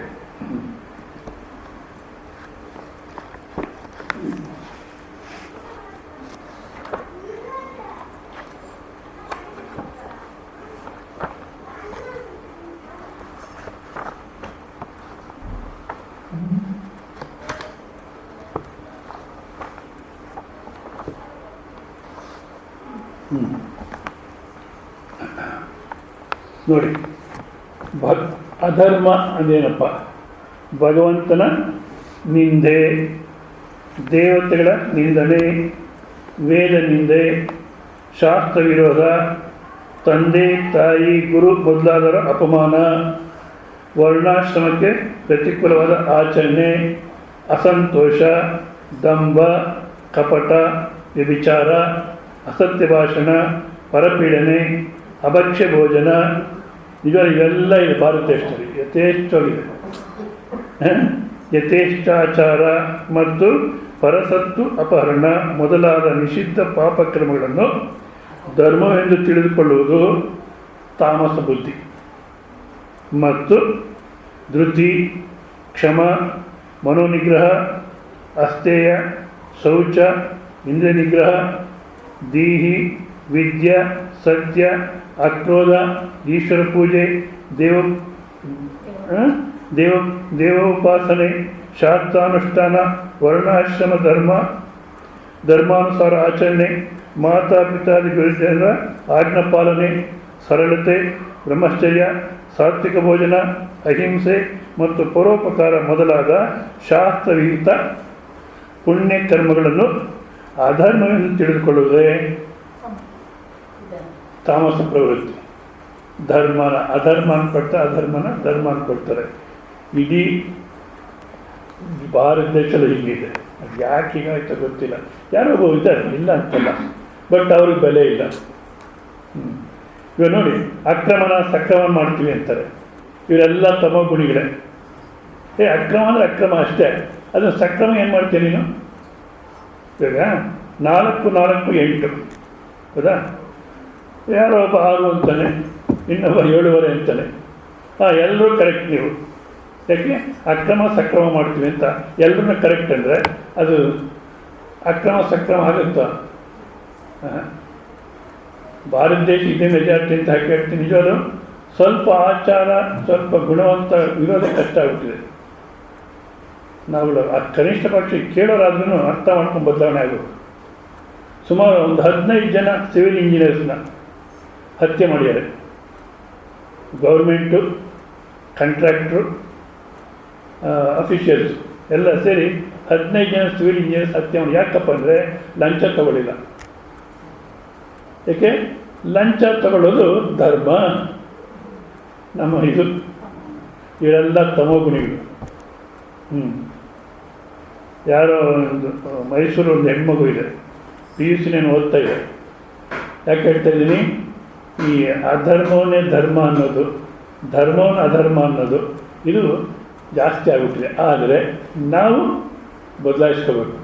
ಒಂದು ಮೈಸೂರಿನ ಹೆಣ್ಮಗು PUC ಓದ್ತಿದೆ, ಭಾಳಷ್ಟು ಚೆನ್ನಾಗಿ ಓದುತ್ತೆ, 100ಕ್ಕೆ 100 ನಂಬರ್ ತಂದ್ಕೊಳ್ಳುತ್ತೆ, ಮನೆಯಲ್ಲಿ ಏನು ಕೆಲಸ ಮಾಡೋಕ್ಕೆ ಮಾಡುತ್ತೆ, ಯಾವಾಗ ಓದ್ತಾ ಕೂತಿರುತ್ತೆ. ತನ್ನ ಸ್ಕೂಲ್ ಪುಸ್ತಕಗಳಾದಮೇಲೆ RK ನಾರಾಯಣ್, ಭೈರಪ್ಪ ಮತ್ತು DV ಗುಂಡಪ್ಪ ಇಂಥ ಪುಸ್ತಕಗಳು ಓದ್ತಾ ಇರುತ್ತೆ. ಮತ್ತು ಈ ಬಾಯ್ ಫ್ರೆಂಡ್ಸು ಅದೆಲ್ಲ ಆಗೋಲ್ಲ, ಮತ್ತು ತರಲೆ ಮಾತಾಡೋದು ಇದೆಲ್ಲ ಏನಾಗೋಲ್ಲ. ಯಾರನ್ನ ಜೊತೆಗಿರೋರು ಬಾಯ್ ಫ್ರೆಂಡ್ಸ್ ಅದು ಇದು ಅಂದರೆ ಅದೆಲ್ಲ ಬಿಟ್ಟುಬಿಡಿ, ಇವಾಗ ಓದು ಅಂತ ಉಪದೇಶ ಮಾಡುತ್ತೆ. ಇವಾಗ ಆ ಹುಡುಗಿಗೆ ಏನಂತಾರೆ ಅಂದರೆ, ನೀನೆಲ್ಲ ರಾಮಾಯಣ ಸೀತಾದೇವಿ ಇದ್ದಾಗಿದೆಯಾ, ಇವಾಗ ಯಾಕೆ ಕೊಡ್ತೇನೆ ನೀನು ಅಂತ ಎಲ್ಲರೂ ಟೀಚ್ ಮಾಡೋದು, ಜೊತೆಗೆ ಸೇರ್ಸಲ್ಲ. ಆ ಕಾಲೇಜಲ್ಲಿ ಇರೋದೇ ಕಷ್ಟ ಆಗುತ್ತದೆ. ಯಾಕೆ ಅಧರ್ಮವನ್ನೇ ಧರ್ಮ ಅಂತ ಜೀವನ ಮಾಡ್ತಾರೆ ಈ ಜನ. ಮತ್ತು ಅವರು ಕಾಲೇಜ್ ಚೇಂಜ್ ಮಾಡೋಣ, ಇಲ್ಲಿ ಯಾರು ಫ್ರೆಂಡ್ಸ್ ಸರಿ ಇಲ್ಲ ಅಂತ ಪ್ರಯತ್ನ ಪಟ್ಟರು. ಯಾವುದೋ ಒಂದು ನನಗೆ ಫೋನ್ ಮಾಡಿದ್ರು, ಸ್ವಾಮೀಜಿ ಈ ಥರ ಇದು ಏನು ಮಾಡೋದು. ಅದಕ್ಕೆಲ್ಲ ಏನು ತಲೆ ಕೆಡಿಸ್ಕೊಬೇಡಿ, ಸ್ವಲ್ಪ ದಿವಸ ಏನೋ ಮಾತಾಡ್ಕೊಳ್ತಾರೆ, ಸುಮ್ಮನೆ ಆಗ್ತಾರೆ, ಸುಮ್ಮನಿರಿ ಅಂದೆ. ಆದರೆ ನಮ್ಮ ಮಾತಿಗೆ ಬೆಲೆ ಇಲ್ಲವಲ್ಲ. ಇನ್ನೊಂದು ಯಾವುದಾದ್ರು ಕಾಲೇಜಿಗೆ ಅಡ್ಮಿಟ್ ಮಾಡ್ತೀವಿ ಅಂತ 40,000 ಕಟ್ಟಿದ್ರು. 40,000 ಕಟ್ಟಿ TC ತೊಗೊಳಕ್ಕೆ ಹೋದರೆ ಈ ಕಾಲೇಜಿನಲ್ಲಿ ಹೇಳ್ತಾರೆ, ಅಂಥ ಹುಡುಗಿ TC ಕೊಟ್ಬಿಟ್ಟು ನಮ್ಮ ಕಾಲೇಜಿಗೆ ಕೆಟ್ಟ ಹೆಸರು ತಂದ್ಕೋಬೇಕಾ, ನಾವು TC ಕೊಡೋಲ್ಲ ಅಂತಾರೆ. ಅಲ್ಲಿ 40,000 ಕೇಳೋಕ್ಕೆ ಹೋದರೆ ನಾವು ಇನ್ಯಾರನ್ನ ಸೀಟ್ ಕೊಡ್ತಿದ್ವಿ, ಅವ್ರದ್ದು ಹೋಯಿತು, ನಿಮಗೂ ವಾಪಸ್ ಕೊಡಬೇಕಾದ್ರೆ ನಾವೇನು ಮಾಡೋಣ ಅಂತ. ಅವರು 40,000 ವಾಪಸ್ ಕೊಡೋಲ್ಲ, ಇವ್ರು TC ಕೊಡೋಲ್ಲ. ಹುಡುಗಿದು ಏನು ತಪ್ಪಿದೆ?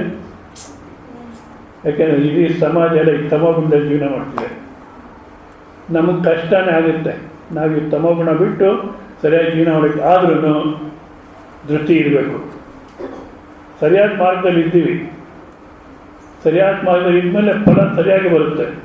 ಸಮಾಜ ಒಪ್ಕೊಳ್ಳಲ್ಲ, ಬಿಡು.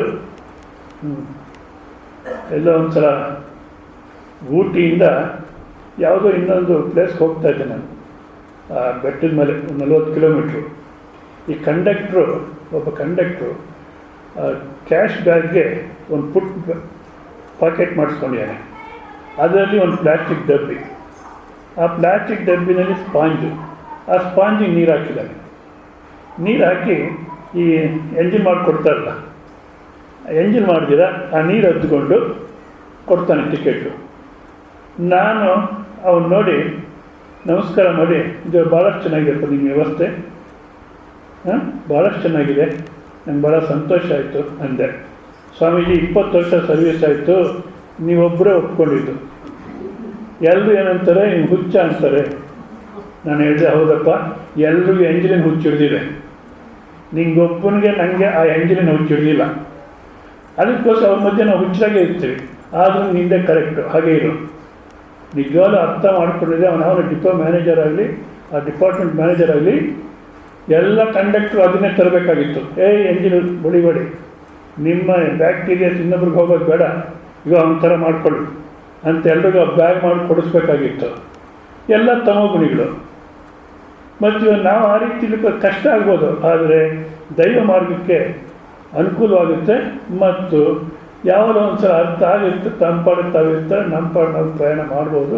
ಅದ ಕಾರಣ ಅಧರ್ಮವನ್ನು ಧರ್ಮ ಅಂತ ತಗೋಬಾರ್ದು, ಧರ್ಮವನ್ನು ಅಧರ್ಮ ಅಂತ ತಗೋಬಾರ್ದು. ಯಾವ ರೀತಿ ಧರ್ಮ ಅನ್ನೋದಕ್ಕೆ ಇದೆಯೋ ಆ ಮಾರ್ಗದಲ್ಲಿ ಹೋಗಲಿಕ್ಕೆ ಪ್ರಯತ್ನ ಮಾಡಬೇಕು ಅಂತ ಹೇಳ್ತಾ ಇಲ್ಲಿಗೆ ನಿಲ್ಲಿಸಿರೋಣ. ಓಂ ಪೂರ್ಣಮದ ಪೂರ್ಣಮಿದ